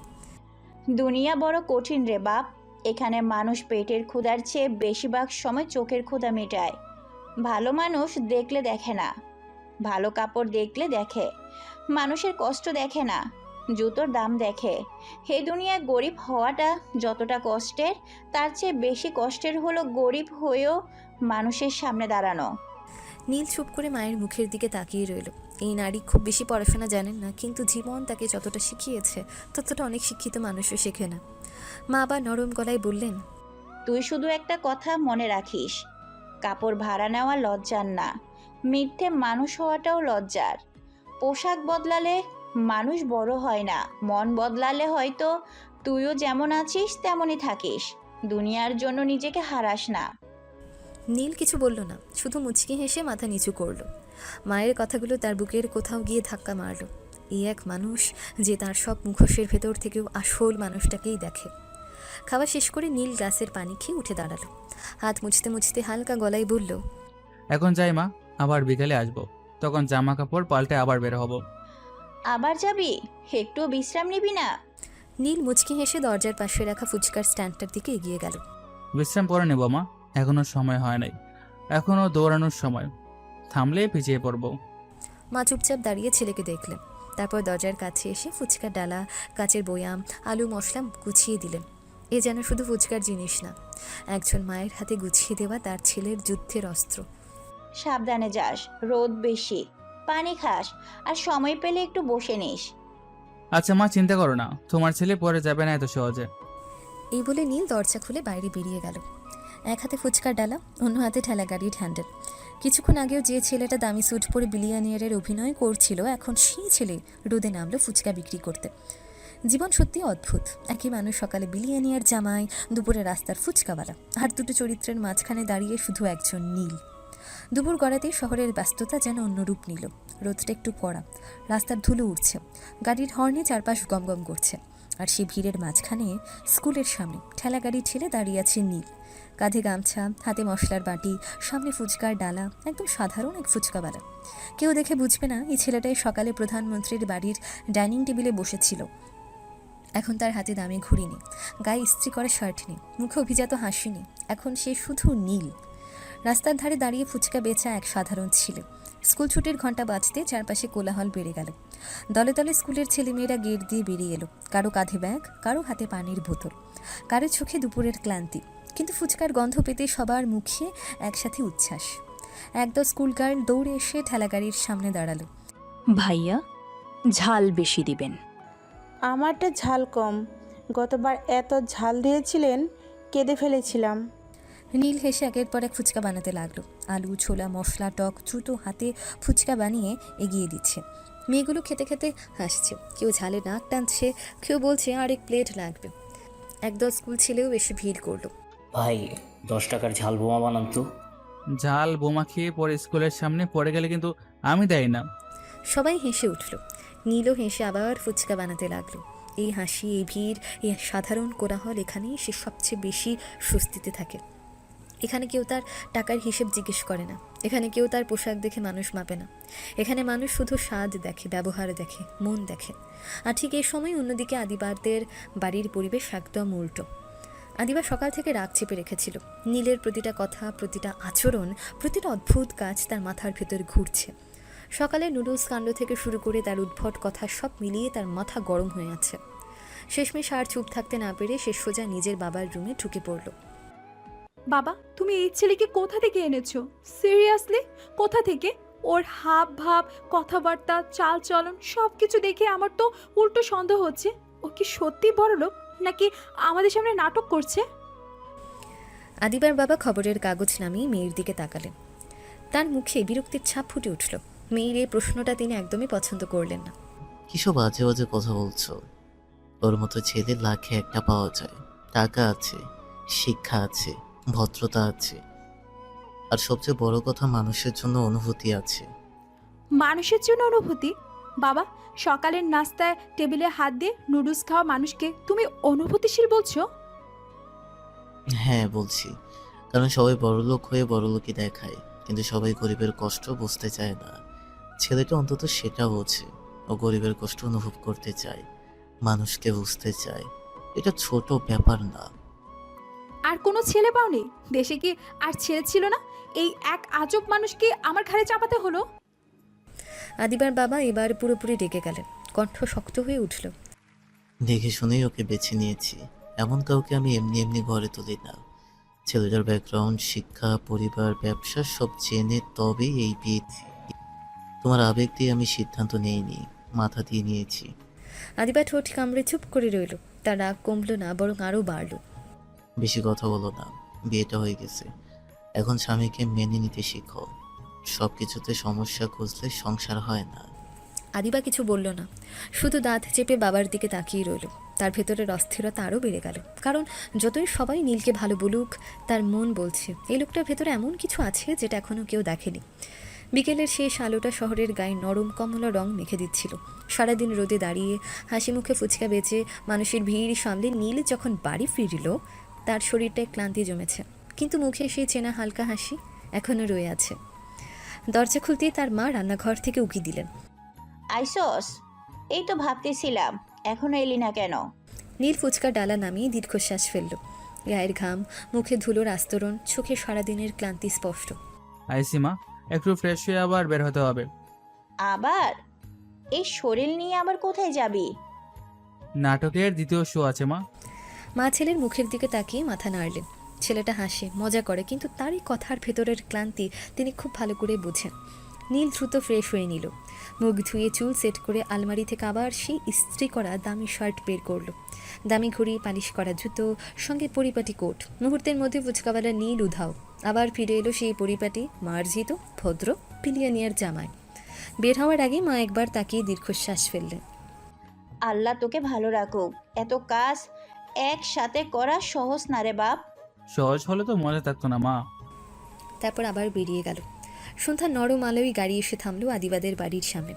নীল একদম পরিপাটি ভঙ্গিতে নেমে ভেতরে ঢুকলো। মুখে ক্লান্তির ছাপ আছে, কিন্তু ভদ্রতা এক চুলো কমেনি। ড্রয়িং রুমে ঢুকতেই আদিবার বাবা তাকে দেখে খুশি মুখে উঠে বসলেন। আরে বাবা, এসে গেছো? মিটিং কেমন হলো? নীল কোটের বোতাম খুলতে খুলতে ভদ্র গলায় বলল, আলহামদুলিল্লাহ ভালো। 20 কোটি টাকার ডিল ফাইনাল করলাম। কিছু শর্ত নিয়ে একটু টানাটানি ছিল, শেষমেশ ক্লোজ করে ফেললাম। ভীষণ টায়ার্ড লাগছে এখন। আদিবার বাবার চোখ মুহূর্তে চকচক করে উঠল। 20 কোটি টাকার ডিল, মুখের হাসি আরও চওড়া হয়ে গেল। বাহ, মাশাআল্লাহ। এই বসে এই জায়গা সত্যি প্রশংসার যোগ্য। তুমি একদম সময় নষ্ট করো না বাবা। খুব ভালো, খুব ভালো। তাড়াতাড়ি রুমে গিয়ে রেস্ট নাও, আমি তোমার জন্য কফি পাঠাচ্ছি। জি বাবা, ধন্যবাদ। সে সিঁড়ি বেয়ে উপরে উঠে গেল। নীল চোখের আড়াল হতেই আদিবার বাবা সোফায় হেলান দিয়ে তৃপ্তির হাসি দিলেন। তার চোখে এখন স্বপ্ন, গর্ব, হিসেব সব একসাথে। মনে মনে বললেন, খুঁজে খুঁজে একটা হীরা পেয়েছি, একদম হীরা। টাকার খনি, বুদ্ধির খনি, সম্মানের খনি। এমন জামাই ভাগ্য করে পাওয়া যায়। এদিকে নীল রুমের দরজা খুলে ভেতরে ঢুকলো। রুমে নরম আলো জ্বলছে, চারপাশ নিঃশব্দ। ভেতরে ঢুকেই তার চোখ গেল বেলকানির দিকে। আদিবা সেখানে দাঁড়িয়ে আছে, চুল খোলা, হালকা বাতাসে চুল উঠছে, এক হাত রেলিংয়ে রাখা, মুখটা গম্ভীর। দেখে বোঝা যায় আবার কিছু একটা ভেবে মাথা গরম করে দাঁড়িয়ে আছে। নীলের ঠোঁটের কোণে দুষ্টু হাসি ফুটে উঠল। সারাদিনের ক্লান্তির মাঝেও ওই মেয়েটাকে দেখলে তার ভেতরের দুষ্টু মানুষটা কেমন যেন আবার জেগে ওঠে। সে একদম নিঃশব্দে পা টিপে টিপে পেছন থেকে এগিয়ে এলো। আদিবা টেরও পেল না। তারপর এক ছটকায় পেছন থেকে আদিবাকে জড়িয়ে ধরলো। কি ভাবছেন আমার রাগিব? আদিবা যেন বিদ্যুৎ খেয়ে লাফিয়ে উঠল। সাথে সাথে তার পুরো শরীর শক্ত হয়ে গেল, চোখ বিস্ফোরিত, মুখে আগুন। নীল, সে ঝটকা মেরে নীলের হাত সরানোর চেষ্টা করলো। রাগে তার মুখ লাল হয়ে উঠেছে। সাহস কত আপনার? হ্যাঁ, কে বলেছে আমাকে এভাবে ধরতে? হাত সরান, এই মুহূর্তে হাত সরান। আরে, নিজের বউকে ধরতে আবার অনুমতি লাগে নাকি? হাত সরান বলছি, নইলে আজ সত্যি কিছু একটা করে বসবো। নীল আদিবাকে আরও একটু কাছে টেনে নিয়ে ঠোঁটের কোণে দুষ্টু হাসি টেনে বলল, আরে বউ, আমি তো চাই তুমি সত্যি কিছু একটা করো। সারাদিন শুধু হুমকে দাও, রাগ দেখাও, চোখ লাল করে, কাজের কাজ তো কিছুই করো না। একটু অ্যাকশন দেখাও না, দেখি কতটা ভয়ঙ্কর তুমি। আদিবার আগে দাঁত চেপে নীলের হাত ছাড়ানোর চেষ্টা করতে করতে বলল, ফালতু লোক, একদম ফালতু। আপনার মতো নির্লজ্জ মানুষ আমি জীবনে দেখি নাই। সকাল থেকে রাত একই বেহায়াপনা। নীল হালকা হেসে মাথা নিচু করে আদিবার কাঁধে থুতনি ঠেকালো। সারাদিনের ক্লান্তি যেন সত্যি এবার তার শরীরে ভর করেছে। কণ্ঠটা একটু নরম হয়ে এলো। আরে বউ, খুব ক্লান্ত আমি, একটু শান্তি দাও। সারাদিন মিটিং, মাথার চাপ, মানুষের কথা, এখন এসে একটু শান্তি চাইছি। এসব আমার কাছে নাই, ভাগেন। শান্তি লাগলে বাহিরে খুঁজেন। আমার কাছে রাগ আছে, ঝাড়ি আছে, ধাক্কা আছে, শান্তি নাই। নীল এবার আদিবাকে একটু শক্ত করে জড়িয়ে ধরল। তার কণ্ঠ নিচু, ধীর, অদ্ভুত নরম। আমার শান্তি তো এখানে। আদিবা থমকে গেল। মুহূর্তের জন্য তার পুরো শরীরটা হালকা কেঁপে উঠল। এতক্ষণকার বিরক্তি, রাগ, ঝগড়ার মাঝেও একটুকু নরম স্বর যেন তাকে এক সেকেন্ডের জন্য অপ্রস্তুত করে দিল। বুকের ভেতরটা কেমন অদ্ভুত কেঁপে উঠল, কিন্তু পর মুহূর্তেই সে নিজেকে সামলে নিল। সে ভ্রু কুচকে নাক টেনে হঠাৎ সন্দেহ ভরা চোখে বলল, এক মিনিট, আপনার গা থেকে ফুসকার গন্ধ আসছে কেন? নীল এক সেকেন্ড থামল, তারপর একদম বিন্দুমাত্র না ঘাবড়ে স্বাভাবিক গলায় বলল, আরে বউ, আসার পথে রাস্তায় ফুচকা খেয়েছি, তাইও তো গন্ধটা লেগে আছে। আপনি না এত বড় বিলিনিয়ার, তাহলে রাস্তায় দাঁড়িয়ে ফুসকা খান কেন? নীল একটু না থেমে উত্তর দিল, মুখে হালকা হাসি, গলায় সেই চিরচেনা নিশ্চিন্ত ভঙ্গি। আমরা না খেলে গরিব বেচবে কাকে? সবাই যদি শুধু 5 স্টারে খাবার খায় তাহলে রাস্তার মানুষ বাঁচবে কি দিয়ে?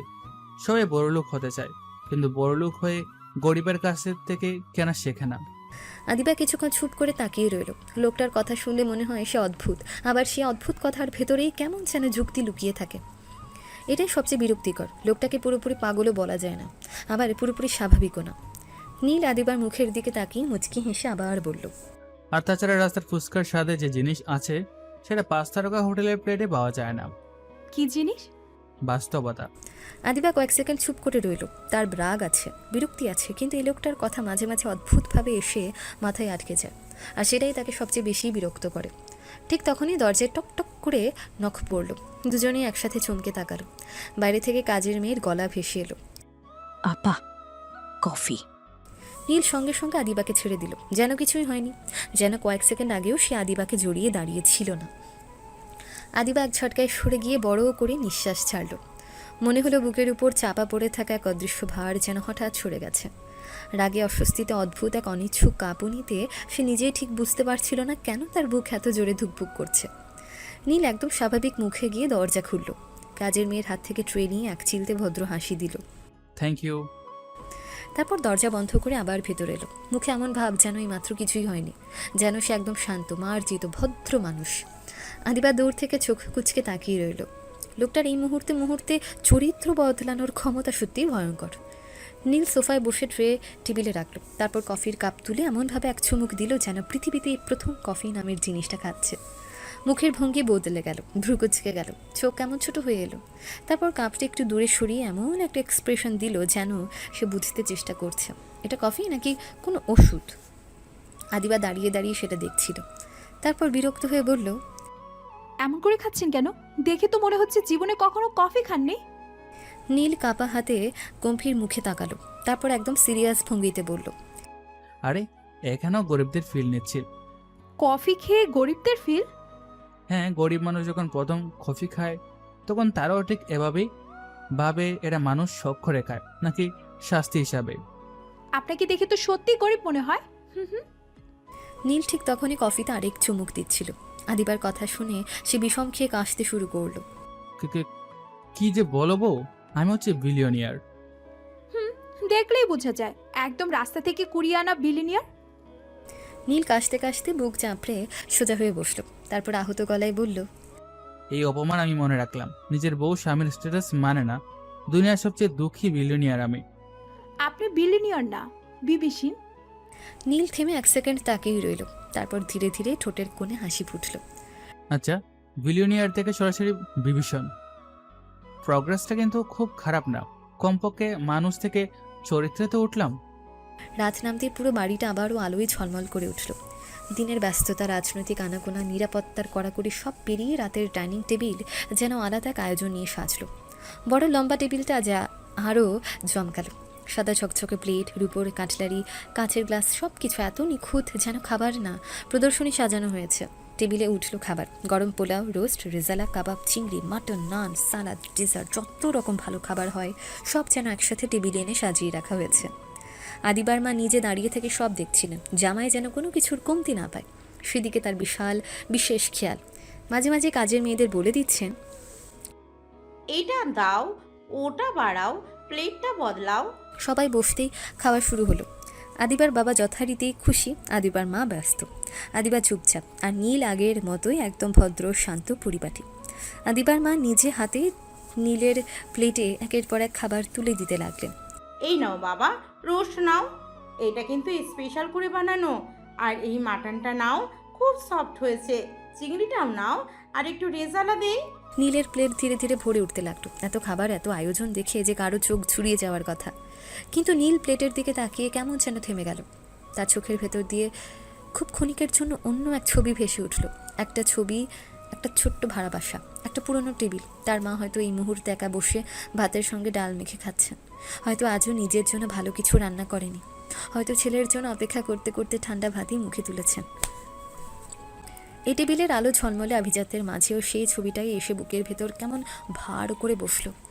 আদিবার মা আবার বললেন, কি হলো বাবা, খাচ্ছ না কেন? এই না, আর একটু মাংস দিই। আরে না না, এসব না, শুধু মাছ দেন। কেন বাবা, মাংস খাও, এত কষ্ট করে রান্না হয়েছে। না, এত ভালো ভালো খাবার খেতে ভালো লাগে না, মানে খেতে খেতে একটু অরুচি হয়ে গেছে। আদিবার বাবা শুনে মুগ্ধ চোখে তাকালেন। তার কাছে এই কথাটাও বড় লোকে অভ্যেস মনে হলো। যে মানুষ এত ভালো খেতে খেতে ক্লান্ত, সে যে কত উঁচু জীবনের মানুষ, এমনটাই ভাবলেন তিনি। আদিবার বাবা হেসে বললেন, আহা, এও এক সমস্যা, অভ্যাস বড় জিনিস। নীলু হালকা হেসে মাথা নাড়ল, কিন্তু তার সেই হাসির আড়ালে বুকের ভেতরটা কেমন যেন মোচড় দিয়ে উঠল। সে প্লেটের মাছের দিকে তাকিয়ে চুপচাপ ভাত মাখতে লাগলো। মুখে কিছু নেই, কিন্তু মনে মনে খুব আস্তে বলল, আমার মা এখন ঠিক আছে কে জানে, আমি এখানে এত ভালো খাবার কিভাবে খাই। তার আঙুল থেমে গেল এক মুহূর্ত। বুকের ভেতর অপরাধ বোধটা কেমন নিঃশব্দে জমে উঠল। এই টেবিলে বসে সবার চোখে সে বড়লোক জামায়, কিন্তু নিজের ভেতরে সে এখনও সেই ছেলেটাই যে নিজের প্লেটের খাবার দেখার আগে ভাবে তার মা খেয়েছে তো। রাত অনেক গভীর হয়ে গেছে, একে করে পুরো বাড়ির আলো নিভে গেছে। দিনভর মানুষের আনাগোনা, কথাবার্তা, ব্যস্ততা সব থেমে এখন চারপাশে শুধু নিস্তব্ধতা। দূরে কোথাও ঘড়ির টিকটিক শব্দ, বাইরে রাতের বাতাসে পাতার হালকা নড়াছড়া। আর এই বিশাল বাড়ির এক কোণে একই ঘরে একই বিছানায় দুজন সম্পূর্ণ অচেনা মানুষ। আদিবা অনেক আগে শুয়ে পড়েছে, মুখ ফিরিয়ে একদম বিছানার কিনারায়, যেন মাঝখানে অদৃশ্য একটা দেয়াল তুলে রেখেছে। স্পষ্ট জানিয়ে দিচ্ছে একই ছাদের নিচে থাকা যায়, একই বিছানায় না। নীল কিছুক্ষণ চুপচাপ বসে তাকে দেখল। সারাদিনের সে দুষ্টু হালকা মজার মানুষটা এখন অনেকটাই শান্ত। তার চোখে ক্লান্তি আছে, কিন্তু তার চেয়েও বেশি আছে এক ধরনের ধৈর্য। সে ধীরে ধীরে এসে বিছানায় শুলো, আদিবার থেকে কিছুটা দূরে, কিন্তু কয়েক সেকেন্ড পরেই একটু একটু করে কাছে সরল। আদিবার সঙ্গে সঙ্গে শক্ত হয়ে গেল। দূরেই থাকুন, এই দূরত্বই ঠিক আছে, এর বেশি কাছে আসার দরকার নেই। আমি তোমার স্বামী, সবসময় এসব মেনে নিব না। আমি না বলছি, জোর করবেন না। আর যদি জোর করি আটকাতে পারবে? কথাটা বলেই সে চুপ হয়ে গেল। ঘরটা কয়েক সেকেন্ডের জন্য ভারী হয়ে উঠল। আদিবার গলা এবার আরও ঠান্ডা, আরও কঠিন। পারবো না, হয়তো শারীরিকভাবে আটকাতে পারবো না, কিন্তু তারপরে আপনার জন্য যে ঘৃণা তৈরি হবে সেটা আপনি কোনো দিন আটকাতে পারবেন না। আজ যেটুকু সম্মান আছে সেটুকু থাকবে না। আমি আপনাকে শুধু অপছন্দ করি, জোর করে ঘৃণা করতে শিখবো। নীল থেমে গেল। অন্ধকারে তার চোখ স্থির হয়ে রইল সিলিংয়ের দিকে। মুহূর্তের জন্য ঘরের বাতাসও যেন থেমে গেল। তারপর অনেকটাই নরম গলায় সে বলল, আমাকে না মানার কারণটা বলো। আদিবা কিছুক্ষণ চুপ রইল, মনে হলো বলবে না, হয়তো এই কথাটাও বেরিয়ে যাবে। কিন্তু অনেকক্ষণ পর খুব ধীরে, খুব ঠান্ডা স্বরে বলল, আমি একজনকে ভালোবাসি। কাকে? এত কিছু বলতে পারবো না। আচ্ছা, এখন তো বিয়ে হয়ে গেছে, তাকে বলে যাও। পারবো না। শব্দটা ছোট ছিল, কিন্তু তার ভেতরের দৃঢ়তা এতটাই স্পষ্ট যে নীল আর সঙ্গে সঙ্গে কিছু বলতে পারল না। ঘরের অন্ধকারে দুজনে চুপ করে রইল, একজন মুখ ফিরিয়ে শুয়ে, আর একজন নিঃশব্দের ছাদের দিকে তাকিয়ে। রাত আরও গভীর হলো, কিন্তু সেই নীরবতার ভেতর দুজনের মাঝখানের দূরত্বটা যেন আরও গভীর হয়ে রইল। নীল অনেকক্ষণ চুপ করে রইল। ঘরের ভেতর তখন শুধু নিঃশ্বাসের শব্দ। আদিবা মুখ ফিরিয়ে শুয়ে আছে, চোখ বন্ধ, কিন্তু তার ভেতরের অস্থিরতা এখনও থামেনি। নীল কিছুক্ষণ ছাদের দিকে তাকিয়ে রইল, তারপর ধীরে ধীরে পাশ ফিরল। এক মুহূর্ত চুপ করে আদিবার দিকে তাকিয়ে থেকে হঠাৎ হাত বাড়িয়ে তাকে টেনে নিজের কাছে এনে ফেলল। আদিবা একদম চুপ করে রইল, চমকে উঠল। আরে কি করছেন আপনি? নীল একদম শান্ত গলায়, যেন এটাই দুনিয়ার সবচেয়ে স্বাভাবিক কথা, বলল, বিয়ে করেছি বউর সাথে ঘুমাতে, একা একা ঘুমানোর কোনো ইচ্ছে নেই আমার। আদিবা নীলের বুকের উপর হাত রেখে নিজেকে সরাতে চাইল, কিন্তু নীলের হাতের বাঁধন শক্ত। জোর করে না, কিন্তু এমনভাবে আটকে রেখেছে সে চাইলে সহজে সরতে পারবে না। বেশি হচ্ছে কিন্তু। নীল নিচু হয়ে আদিবার মুখের খুব কাছে এলো, তারপর বিন্দুমাত্র তাড়াহুড়ো না করে আদিবার ঠোঁটে খুব ছোট্ট নরম একটা চুমু দিল। 1 সেকেন্ড, শুধু একটুকু ছোঁয়া, না কোনো বাড়াবাড়ি, না কোনো তাড়াহুড়ো, শুধু একদম নরম, শান্ত, প্রস্তুত করে দেওয়া এক স্পর্শ। তারপর ঠোঁট সরিয়ে নীল ফিসফিস করে বলল, বেশি না, মাত্র একটা চুমু দিছি। বেশি নড়াচড়া করলে কিন্তু আরও বেশি আদর করব। আদিবা সঙ্গে সঙ্গে থেমে গেল। তার বুকের ভেতরটা কেমন ধকধক করছে। রাগ আছে, অস্বস্তি আছে, কিন্তু অদ্ভুতভাবে সেই মুহূর্তে সে আর কিছু বলল না, শুধু চুপ করে রইল। নীলও আর কিছু বলল না, শুধু আদিবাকে নিজের কাছে টেনে বুকের সাথে জড়িয়ে রাখলো। তারপর কয়েক মিনিটের মধ্যে তার নিঃশ্বাস ধীরে ধীরে ভারী হয়ে এলো। সারাদিনের ক্লান্তি, অভিনয়, দৌড়ঝাঁপ সব মিলিয়ে সে সত্যিই ঘুমিয়ে পড়ল। আদিবা প্রথমে শক্ত হয়েছিল, নীলের হাতের ভেতর আটকে চোখ খোলা রেখে অন্ধকারের দিকে তাকিয়েছিল। কিন্তু কিছুক্ষণ পর সে টের পেল লোকটা সত্যিই ঘুমিয়ে গেছে। কোনো বাড়াবাড়ি নেই, কোনো জোর নেই, শুধু ক্লান্ত একটা মানুষ যে ঘুমের মাঝেও তাকে জড়িয়ে ধরে আছে অদ্ভুত এক নিশ্চিন্ততায়। আদিবা ধীরে ধীরে মুখ তুলে নীলের ঘুমন্ত মুখের দিকে তাকালো। ঘুমিয়ে গেলে লোকটার মুখ থেকে সেই বিরক্তিকর দুষ্টুমি সরে যায়। মুখটা তখন কেমন শান্ত লাগে, নিরীহ। আদিবা কিছুক্ষণ চুপ করে তাকিয়ে রইল, তারপর খুব আস্তে শুধু নিজের মনেই বলল, মানুষটা অতটা খারাপ না। সকাল হতেই সবার আগে নীলের ঘুম ভাঙল। জানলার ফাঁক গলে নরম রোদ এসে বিছানার একপাশে পড়েছে। ঘরের ভেতর হালকা নিস্তব্ধতা, শুধু এসির মৃদু শব্দ আর দুজন মানুষের শান্ত নিঃশ্বাস। নীল ধীরে ধীরে চোখ খুলে কিছুক্ষণ স্থির হয়ে রইল। ঘুম আর জাগরণের মাঝামাঝি কয়েক সেকেন্ড সে কিছুই বুঝল না। তারপর একটু নড়তেই বুঝল তার বুকের উপর একটা হাত, কোমরের কাছে শক্ত করে জড়িয়ে রাখার একটা হাত, আর মাথার পাশে এলোমেলো চুলের গন্ধ।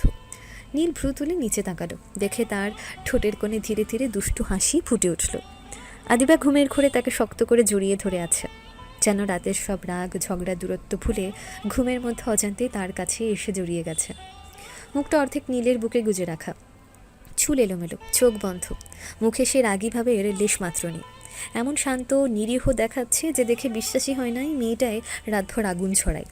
নীল কিছুক্ষণ চুপ করে তাকিয়ে রইল, তারপর খুব আস্তে একদম নরম করে আদিবার কপালে একটা চুমু খেলো। কি ম্যাডাম, আমাকে জড়িয়ে তো বেশ শান্তির ঘুম দিচ্ছেন দেখি। রাতে এত রাগ, এত জারি, সকাল হতেই সব গেল কোথায়? আদিবা ঘুমের মধ্যে একটু নড়ল, চোখ খুলল না, বরং আরও একটু গা এলিয়ে নরম গলায় বিড়বিড় করে বলল, আর একটু ঘুমাবো। নীল ঠোঁট চেপে হাসি আটকাতে পারল না, তারপর আরেকটু ঝুঁকে নিচু স্বরে বলল, তাই নাকি? তাহলে একটু আদর করি। কথাটা শেষ হতে আদিবা যেন বিদ্যুৎ খেয়ে লাফ দিয়ে উঠে বসলো, রাগী কণ্ঠে বলল, অসভ্য লোক, একদম অসভ্য, শান্তিতে ঘুমাতেও দেয় না। দূর। ঘুম ভাঙা মুখ, এলোমেলো চুল, চোখে রাগ সব মিলিয়ে তাকে দেখে নীলের হাসি আরও বেড়ে গেল। নীল দুই হাত মাথার পেছনে দিয়ে আরাম করে শুয়ে বলল, আরে জান, খালি ঘুমালে হবে? স্বামীকেও একটু দেখতে হয়। তোমার আদর না পেয়ে আমি কেমন শুকিয়ে যাচ্ছি, সেটা চোখে পড়ে না? শুকিয়ে গেলে আরো ভালো, কমপক্ষে একটু চুপ থাকবেন। আহা, সকালে সকালে এমন নিষ্ঠুর কথা! স্বামী মানুষের প্রতি এক ফুটও মায়া নেই? মায়া দেখাতে বলিনি, দূরে থাকলেই শান্তি। রাতে জড়িয়ে ঘুমাবে, সকালে উঠি দূরে যেতে বলবে। তোমার চরিত্রে অনেক ফ্লট টুইস্ট আছে বউ। আদিবা থমকে এক সেকেন্ড তাকিয়ে রইল, তারপর বুঝতে পেরে মুখ শক্ত করে বলল, আমি জড়িয়ে ঘুমাইনি, আপনি জোর করে। ও তাই? তাহলে এই হাতটা রাতে কি আমার গলায় পেঁচে রেখেছিল ভূত? আদিবা এক সেকেন্ড থেমে গেল, মুখে রাগী ভাবের ফাঁকে হালকা অপ্রস্তুত ছাপ ফুটে উঠল, কিন্তু পর মুহূর্তেই নিজেকে সামলে নিল। ভুলে গেছি, ঘুমের মধ্যে মানুষ ভুল করে। ঘুমের মধ্যে মানুষ সত্যি করে, ভুল না। সকালের ঝগড়া, খুনসুটি, বালিশ যুদ্ধ সব শেষ করে নীল একদম ফ্রেশ হয়ে তৈরি হয়ে নিল। অল্প সময়ের মধ্যে সে আগের মানুষ। চুল সুন্দর করে সেট করা, গায়ে ইস্ত্রি করা শার্ট, হাতে দামি ঘড়ি, মুখে পরিপাটি গাম্ভীর্য। কয়েক মিনিট আগেও যে লোকটা বিছানায় বসে আদিবাকে জ্বালিয়ে পাগল করছিল, এখন তাকেই দেখে মনে হচ্ছে বড় কোনো কর্পোরেট মিটিংয়ে যাওয়ার জন্য প্রস্তুত, দেশের সবচেয়ে ব্যস্ত মানুষ। আদিবা দরজার পাশে দাঁড়িয়ে চুপচাপ দেখছিল। লোকটার এই মুহূর্তে মুহূর্তে চরিত্র বদলানোর ক্ষমতা এখনও তার মাথায় ঢোকে না। এক সেকেন্ডে বিলিয়ে নেওয়ার আর তারপর সেকেন্ডের নির্লজ্জ স্বামী, এই লোকটা আসলে কোনটা, এটাই বুঝে উঠতে না পেরে তার রাগ আরও বাড়ে। নীল আয়নার সামনে শেষবার নিজের কাফলিঙ্ক ঠিক করে নিচে নেমে গেল। আদিবাও কিছুটা দূরত্ব রেখে তার পেছনে পেছনে নামলো। নিচে নামতে ড্রয়িং রুমে আদিবার বাবা বসে খবরের কাগজ দেখছিলেন। নীলকে একদম তৈরি হয়ে নামতে দেখে তিনি কাগজ নামিয়ে তাকালেন। আরে বাবা, এত সকালে রেডি, কই যাও? বাবা, অফিসে একটু জরুরি কাজ আছে, আজকে বেশ চাপ যাবে, সকালে একটু আগে বের হতে হবে। আদিবার বাবা সঙ্গে সঙ্গে মাথা নেড়ে বুঝতার ভঙ্গি করলেন। তার চোখে নীল মানেই ব্যস্ততা, দায়িত্ব, টাকা আর সফলতা। আচ্ছা আচ্ছা, বুঝেছি। তবে খেয়ে যাও আগে, নাস্তা করে যাও, খালি পেটে কাজ করা ঠিক না। নীল হাতঘড়ির দিকে তাকিয়ে এমন ভঙ্গি করলো যেন সত্যিই প্রতিটা সেকেন্ডের দাম লাখ টাকায় মাপা হচ্ছে। তারপর হালকা কষ্টের হাসি দিয়ে বলল, সময় নেই বাবা, এখন বসে খেতে গেলে কাজ আটকে যাবে। অনেক বড় ফাইল ক্লিয়ার করতে হবে আজ। একটু দেরি মানে অনেক টাকার লস। অনেক টাকার লস। কথাটা শুনতে আদিবার বাবার মুখের ভাব বদলে গেল, চোখের সঙ্গে সঙ্গে হিসাব নেমে এলো। না না, তাহলে খাওয়ার দরকার নাই। টাকা লস করে যাবে না, আগে কাজ। তুমি যাও যাও, নাস্তা পরে হয়ে যাবে। জি বাবা, ফিরে এসে খাবো। আদিবার বাবা খুশি হয়ে মাথা নেড়ে আবার কাগজ তুললেন। মুখে স্পষ্ট তৃপ্তি, এমন দায়িত্বশীল কাগজ পাগল। মুখে স্পষ্ট তৃপ্তি, এমন দায়িত্বশীল কাজ পাগল টাকার হিসেব জানা জামাই তিনি সত্যি ভাগ্য করে পেয়েছেন। আর একটু দূরে দাঁড়িয়ে সব দেখছিল আদিবা। তার চোখ ধীরে ধীরে শুরু হয়ে এলো। রাগী, সন্দেহ ভরা, তীক্ষ্ণ দৃষ্টি নিয়ে সে নীলের দিকে তাকিয়ে রইল। লোকটা মোটেও সুবিধার না, প্রতিটা কথাই হিসেব, প্রতিটা আচরণে অভিনয়। যাকে সামনে পাই তার মতো করে কথা বলে। বাবার সামনে দায়িত্বশীল বড় লোক, তার সামনে নির্লজ্জ অসভ্য, আর মাঝে মাঝে এমন কথা বলে যেন পৃথিবীর সবচেয়ে গভীর মানুষ। আদিবার বুকের ভেতর অস্বস্তিটা আবার মাথা তুলে দাঁড়ালো। লোকটা হাসে খুব সহজে, কথা বলে আরও সহজে, কিন্তু সেই সহজ মুখের আড়ালে কিছু একটা আছে, আর সেটাই আদিবার মোটেও ভালো লাগে না। আদিবাদের বাড়ি থেকে বের হয়ে নীল একবার গভীর শ্বাস নিল। গেট পেরোনোর সঙ্গে সঙ্গে যেন বুকের উপর চাপা পড়ে থাকা অদৃশ্য একটা ভার একটু হালকা হলো। মুখে এখনও সে ভদ্র, মার্জিত, ব্যস্ত বিলিয়নিয়ারের মুখোশ, কিন্তু চোখে ক্লান্তি স্পষ্ট। গাড়িতে উঠে বসে সে টাইট একটু ঢিলা করলো। মুখের গাম্ভীর্যও মুহূর্তে কিছুটা নরম হয়ে এলো। ড্রাইভার রিয়ার ভিউ মিররে তাকিয়ে হালকা হাসলো। আজও কি নামাইয়া দিব ভাই? হ্যাঁ, আজকের অফিস বাজার, চলো আগে মাছ মাংসের দোকানে। ড্রাইভার আর কিছু বলল না, সে এখন অভ্যস্ত। এ মানুষটার জীবনকে সরল লাইনে বোঝা যায় না। কিছুক্ষণ পর গাড়ি থামলো বাজারের সামনে। নীল নেমে গেল। চারপাশে কাঁচা বাজারের চেনা গন্ধ, মাছের ডাক, সবজির ভিড়, মানুষের দরদাম। অদ্ভুতভাবে জায়গাটাতেই নীল সবচেয়ে স্বাভাবিক। সে নিজের হাতে টাটকা মাছ কিনল, তারপর মাংসের দোকান থেকে ভালো মাংস কিনল। মায়ের পছন্দের টমেটো, ধনেপাতা, কাঁচা মরিচও নিতে ভুলল না। ব্যাগ ভর্তি বাজার নিয়ে যখন বাড়ির সামনে নামলো, তার মুখে তখন অন্যরকম শান্তি। দরজা খুলতেই মা অবাক হয়ে তাকালেন। নীলের দুই হাতে এত বাজার দেখে ভ্রু কুঁচকে গেল। এত কিছু কেন রে বাপ? তোমার জন্য। আমার জন্য মানে? এত মাছ, এত মাংস হঠাৎ? মা, আমি কাজের জায়গায় ভালো ভালো খাই, আর তুমি এখানে খারাপ খেয়ে থাকো। এটা ভাবলেই আমার খাবার গলা দিয়ে নামে না। আমি পেট ভরে খাবো, আর তুমি ডাল ভাত খেয়ে দিন কাটাবে, এটা আমার সহ্য হয় না। মা কিছুক্ষণ চুপ করে ছেলের দিকে তাকিয়ে রইলেন। চোখের কোণে অদৃশ্য জল চিকচিক করে উঠল। গরিব ঘরের মায়েরা খুব বেশি কিছু চায় না, শুধু এটুকু চায় ছেলে যেন বড় হয়ে গেলেও তার মুখের ভাতটা না ভুলে। মা ধীরে ধীরে ব্যাগের ভেতর তাকালেন। টাটকা মাছ, ভালো মাংস, সব কিছু এমন যত্ন করে কিনেছে যেন শুধু বাজার না, ছেলের ভালোবাসা গুছিয়ে এনেছে। পাগল ছেলে একটা। কথাটা বললেও গলায় মমতা গলে পড়ছিল। নীল মুচকি হেসে বলল, আজ ভালো করে রান্না করো, তুমি আগে খাবে তারপর আমি খাবো। আচ্ছা, আজ রান্না করব, ভালো করে করব, তুই খেয়ে তারপর যাবি। আচ্ছা, তুমি রান্না করতে থাকো, আমি ততক্ষণ একটু ফুচকা বেঁচে আসি। আজ বেশি সময় নাই, তাড়াতাড়ি ফিরে আসবো। এই মাত্র এলে আবার যাবি? যুদ্ধ থামলে সৈনিক খাবে কিভাবে মা?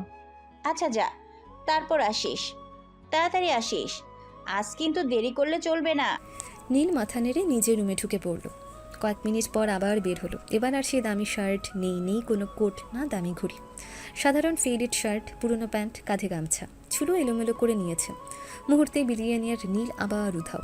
ফিরে এলো রাস্তার ধারের সেই সাধারণ ফুচকাওয়ালা ছেলে। মা দরজায় দাঁড়িয়ে তাকিয়ে রইলেন। একই ছেলে, কিন্তু দুইটা জীবন। নীল ঠেলাগাড়ির হাতল ধরল, তারপর হালকা হেসে বলল, যাই মা, ফিরে এসে আজ তোমার হাতে রান্না খাবো। সাবধানে যাস বাপ। নীল মাথা নেড়ে বেরিয়ে গেল। আবার রাস্তায়, আবার ভিড়ে, আবার সেই সাধারণ জীবনে। দুপুরের পর থেকে আদিবার মাথা কেমন যেন গরম হয়েছিল। সকালের পর থেকে নীলের কথাগুলো বারবার মাথার ভেতর ঘুরছে। লোকটার প্রতিটা কথা, প্রতিটা আচরণ, প্রতিটা দৃষ্টি, সব কিছুতেই যেন কোথাও একটা গরমিল আছে। কিন্তু সে গরমিলটা ঠিক কোথায় সেটাই সে বুঝতে পারছে না, ধরতে পারছে না। এই বিরক্তি কাটাতে আদিবা বান্ধবীদের সাথে বের হলো। অনেকদিন পর একটু বাইরে যাওয়া, শপিং, ঘোরাঘুরি, গল্প, মুড হালকা করার জন্য এর চেয়ে ভালো উপায় আর কি হতে পারে। বড় গাড়িটা শহরের রাস্তায় ধীরে ধীরে এগোচ্ছে। ভেতরে এসি চলছে। চারপাশে হাসাহাসি, গল্প, আড্ডা। আদিবার বান্ধবীরা সবাই মিলে হইচই করছে, কিন্তু আদিবা এখনও অর্ধেক অন্যমনস্ক। জানলার বাইরে তাকিয়ে আছে, মাঝে মাঝে হালকা হেসে সাড়া দিচ্ছে। হঠাৎ সামনের সিটে বসা এক বান্ধবী জানলা দিয়ে বাইরে তাকিয়ে চিৎকার করে উঠল, আরে আদিবা, ওই দেখ সামনে ফুচকা দোকান, চল না ফুচকা খাই। হ্যাঁ রে, এই রোদে ফুচকা হলে জমে যাবে। আদিবা বিরক্ত মুখে সানগ্লাস নামিয়ে জানলার বাইরে তাকালো। বাইরে প্রচণ্ড রোদ, রাস্তায় আগুন পড়ছে যেন। মানুষ হাঁটছে, ঘামছে, আর রাস্তার ধারে একটা ফুচকার ঠেলাগাড়ি ঘিরে ভিড়। সে মুখ কুচকে বলল, তোরা যা, ওই রোদে আমি নামলে 5 মিনিটে জ্ঞান হারাবো। ফুচকা খাওয়ার শখ থাকলে তোরা গিয়ে খেয়ে আয়। আচ্ছা ম্যাডাম, তুই রাজকন্যা হয়ে গাড়িতেই বসে থাক, আমরা খেয়ে তোর জন্য নিয়ে আসছি। আমাদের গরিব প্রজারা রোদে পুড়ে ফুচকা এনে দিবে, ঠিক আছে? নাটক কম করে যা। হাসাহাসি করতে করতে কয়েকজন গাড়ি থেকে নেমে গেল। আদিবা গাড়ির ভেতরেই বসে রইল। এসি চলা ঠান্ডা পরিবেশ ছেড়ে রোদে নামার কোনো ইচ্ছেই তার নেই। ওদিকে ফুচকা ঠেলাগাড়ির সামনে দাঁড়িয়ে নীল দ্রুত হাতে ফুচকা বানিয়ে যাচ্ছে, একটার পর একটা ঝাল টক মশলা মিশিয়ে একদম নিখুঁত। মেয়েগুলো এসে দাঁড়াতেই সে স্বাভাবিক গলায় বলল, জাল কেমন দিবা পোরা? ঝাল বেশি টক বেশি, একদম জম্পেশ বানান ভাইয়া। নীল হেসে দ্রুত ফুচকা বানাতে লাগলো, একটার পর একটা মেয়েদের হাতে দিচ্ছে। ওরা খেতে খেতে হাসছে, ঝালে নাক টানছে, আবারও চাইছে। তারা কেউই নীলকে চিনল না, চিনবে বা কীভাবে? ওরা কখনো নীলকে দেখেইনি। প্রধানমন্ত্রীর বাড়ির জামাই হিসেবে তার নাম শুনেছে হয়তো, কিন্তু সামনে দাঁড়িয়ে থাকে সাধারণ ফুচকাওয়ালার সঙ্গে সেই মানুষটাকে মেলানো অসম্ভব।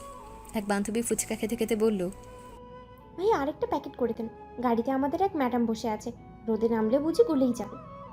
আচ্ছা, ম্যাডামের জন্য আলাদা বানাই, ঝাল কম বা বেশি দিয়ে। ফুচকা নিয়ে মেয়েগুলো আবার গাড়ির দিকে ফিরে গেল। হাসতে হাসতে গাড়িতে উঠে আদিবার হাতে প্যাকেট ধরিয়ে দিল। এই নে, তোর জন্য আলাদা বানিয়ে দিয়েছে ম্যাডাম স্পেশাল। আদিবা বিরক্ত মুখে প্যাকেট নিলেও হালকা কৌতূহলে একবার জানলার বাড়ি তাকালো, আর তাকিয়ে কেমন যেন থমকে গেল। দূর থেকে রোদের আলোয় ঠেলাগাড়ির পাশে দাঁড়িয়ে থাকা ছেলেটার পাশের প্রোফাইলটা এক সেকেন্ডের জন্য অদ্ভুতভাবে নীলের মতো লাগলো।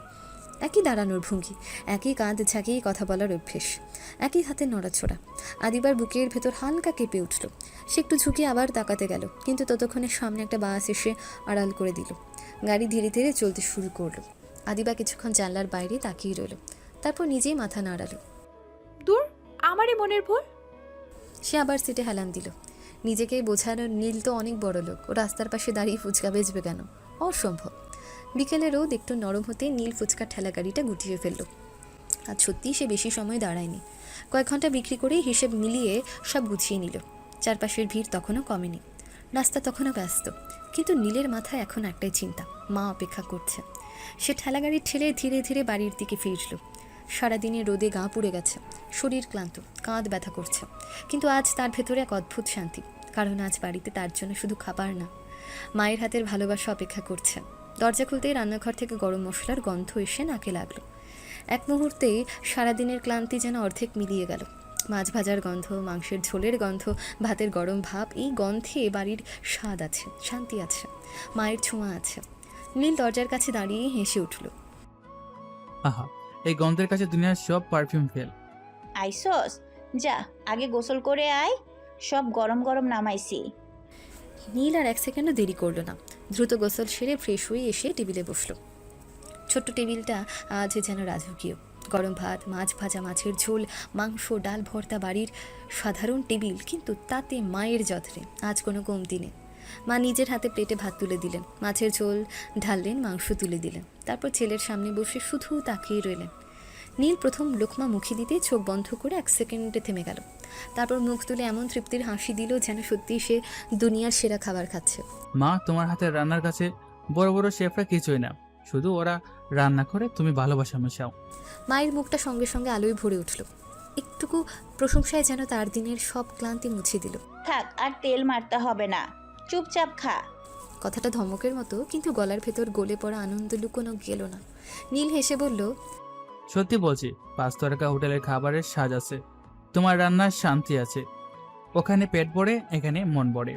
মা চুপ করে ছেলের প্লেটে আরেক টুকরো মাছ তুলে দিলেন। চোখের কোণে তৃপ্তির জল চিকচিক করে উঠল, কিন্তু তিনি মুখ ঘুরিয়ে ফেললেন। ছেলের সামনে মায়েরা কাঁদে না, ওরা শুধু আরও এক লোকমা ভাত তুলে দেয়। এইটা খা, আর একটু ঝোল দেই। দাও, আজ অনেক খাই। মা খুশি হয়ে ছেলেকে খাওয়াতে লাগলেন, বারবার ভাত বাড়িয়ে দিচ্ছেন, মাছ তুলে দিচ্ছেন, মাংস দিচ্ছেন, যেন ছেলের পেট না, নিজের বুকটাই ভরাচ্ছেন। খাওয়া শেষ হতে হতেই নীলের মুখে তৃপ্তির ছাপ। সারাদিনের ক্লান্তি, রোদের জ্বালা, মনের চাপ সব যেন কিছুক্ষণের জন্য মিলিয়ে গেছে। কিন্তু সেই শান্তিটা বেশিক্ষণ থাকার নয়।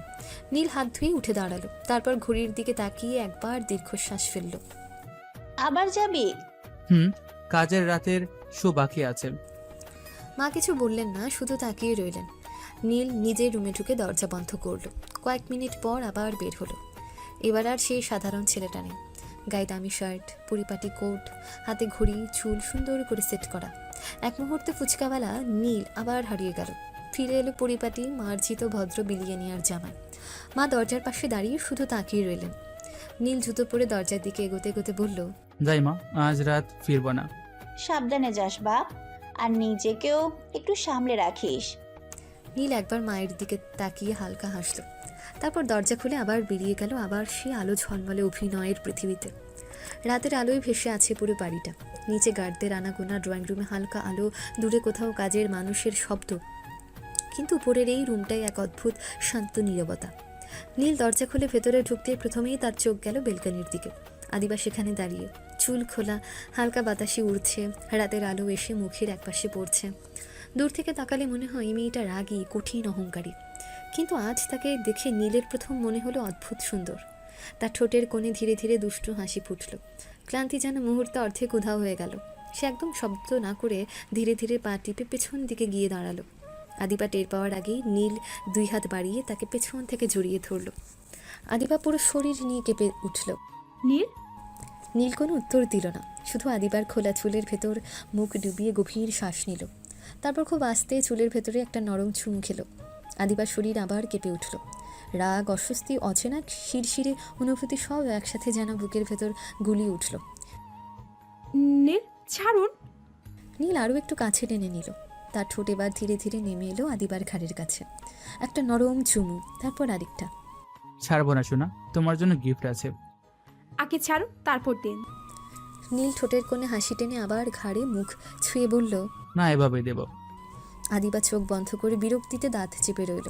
লোকটার এই নির্লজ্জ স্বভাবটা অসহ্য, তবু সে জানে এখন ধাক্কা দিলে লোকটা আরও বাড়বে। নীল ধীরে ধীরে এক হাত ছড়িয়ে পকেটে ঢুকালো, তারপর খুব যত্ন করে কিছু একটা বের করলো। ফুলের গাছরা, একদম সাদা, ছোট ছোট ফুলের নরম সুগন্ধি, সাধারণ কিন্তু অদ্ভুত সুন্দর। আদিবা 1 সেকেন্ডের জন্য থেমে গেল। নীল খুব আস্তে তার খোলা চুল একপাশে সরিয়ে গাছরাটা চুলে পরিয়ে দিল। তারপর কানের কাছে মুখ এনে নিচু স্বরে বলল, কেমন হলো? তোমার তো দামি গিফট পছন্দ না, তাই ভাবলাম আজ একটু সাধারণ কিছু দিই। আদিবা কিছুক্ষণ চুপ করে রইল। নীলের হাত এখনও তার কোমরে, শরীর এখনও কাছে, আর ফুলের গন্ধটা অদ্ভুতভাবে এসে মাথার ভেতর ছড়িয়ে যাচ্ছে। সে ঠোঁট শক্ত করে বলল, সরুন, তারপর বলছি। না, এভাবেই বলো। এভাবে কি বলবো? হুম। নীল কয়েক সেকেন্ড তাকে দেখল, তারপর ধীরে ধীরে হাত ছেড়ে দিল। আদিবার সঙ্গে সঙ্গে এক পা সরে গেল, তারপর দ্রুত আয়নার সামনে গিয়ে দাঁড়ালো। নিজের প্রতিছবির দিকে তাকিয়ে এসে কয়েক সেকেন্ড চুপ করে রইল। খোলা চুলের পাশে সাদা ফুলের গাছরা, রাতের আলোয় নরম লাগছে তাকে, অদ্ভুতভাবে সুন্দর। সে আয়নায় নিজেকে কিছুক্ষণ দেখল, তারপর খুব আস্তে, প্রায় নিজের অজান্তেই বলল, সুন্দর। আয়নার সামনে দাঁড়িয়ে আদিবা কিছুক্ষণ নিজের চুলে গুজে দেওয়া সাদা ফুলগুলোর দিকে তাকিয়ে রইল। ফুলগুলো খুব সাধারণ, খুব সস্তা, কিন্তু অদ্ভুতভাবে সুন্দর। এমন না যে এর আগে সে ফুল দেখেনি, এমন না যে এর চেয়েও দামি কিছু সে পায়নি, কিন্তু এই সাধারণ জিনিসটাই কেমন যেন আলাদা লাগছে।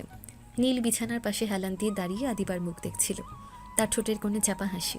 এই প্রথম এতদিন পরে এই মেয়েটা তার দেওয়ার কিছু দেখে রাগারাগি না করে থেমে গেছে। কয়েক সেকেন্ড চুপ থাকার পর আদিবা আয়নার দিকেই তাকিয়ে বলল, কই ছিলেন সারাদিন? প্রশ্নটা হালকা, খুব সাধারণ, কিন্তু নীলের ঠোঁটের কোণের হাসিটা আরও গাঢ় হলো। সে ধীরে ধীরে হাত গুটিয়ে বলল, কেন, মিস করছিলে নাকি? জি না, আপনাকে মিস করার মতো দুর্ভাগ্য এখনো হয় নাই। এত নিষ্ঠুর কথা। আপনাকে মানে আজ আপনার মতো কাউকে দেখলাম। নীলের চোখের ভেতর এক ঝলক সতর্কতা এসে মিলিয়ে গেল, তবে মুখে তার এক চুলো বদল এলো না। একই হালকা হাসি রেখে সে বলল, তাই নাকি? কোথায়? আদিবা আয়না ছেড়ে ধীরে ধীরে তার দিকে ফিরল, চোখে কৌতূহল, সন্দেহ আর হালকা পর্যবেক্ষণ। স্কুলের সামনে ফুসকা বেচছিল। নীল 1 সেকেন্ড তাকিয়ে রইল, তারপর হঠাৎ হেসে উঠল, খুব স্বাভাবিক, খুব সহজ সেই হাসি। আমাকে তোমার ফুসকলা মনে হয়? তা বলছি না, কিন্তু সে দেখতে আপনার মতো। বল দেখেছো জান। ভুল দেখলেও সে দেখতে আপনার মতো। নীল আরও একটু কাছে এসে থামলো, তার চোখ এবার সরাসরি আদিবার চোখে। দুনিয়ায় এক চেহারার 7জন মানুষ থাকে শুনুনি, হয়তো তাদের একজন হবে। আদিবা কিছুক্ষণ চুপ করে তাকিয়ে রইল। লোকটা খুব সহজে উত্তর দেয়, খুব স্বাভাবিকভাবে, কিন্তু তার এই স্বাভাবিকতায় কখনো কখনো সবচেয়ে বেশি সন্দেহজনক লাগে। আদিবা ধীরে ধীরে বলল, হতে পারে, কিন্তু আপনার মতো করে কথা বলছিল, আপনার মতো করেই হাসছিল। তাহলে তো মানুষটা খুব হ্যান্ডসাম ছিল। আপনার সমস্যা কি জানেন? আপনি সবসময় হেসে উড়িয়ে দেন। আর তোমার সমস্যা জানো, তুমি সবকিছুর ভিতরে রহস্য খোঁজো। আদিবা চুপ করে গেল, কারণ কথাটা মিথ্যে না। নীল ধীরে ধীরে আরও একটু ঝুঁকে তার চুলের পাশে গুজে দেওয়া গাজরার ফুলে আঙুল ছুঁয়ে বলল, সবকিছু যতটা জটিল মনে হয় সব সময় ততটা জটিল না আদিবা। আদিবা তার চোখের দিকে তাকিয়ে রইল। এই লোকটা সত্যি কথা বলছে নাকি খুব সুন্দর করে মিথ্যে বলছে, সেটাই সে বুঝতে পারে না। আর সেটাই তাকে সবচেয়ে বেশি অস্থির করে। রাতের খাওয়া দাওয়া শেষ হতে হতে বাড়িটা আবার ধীরে ধীরে চুপ হয়ে গেল। এক এক করে সব রুমের আলো নিভে এলো।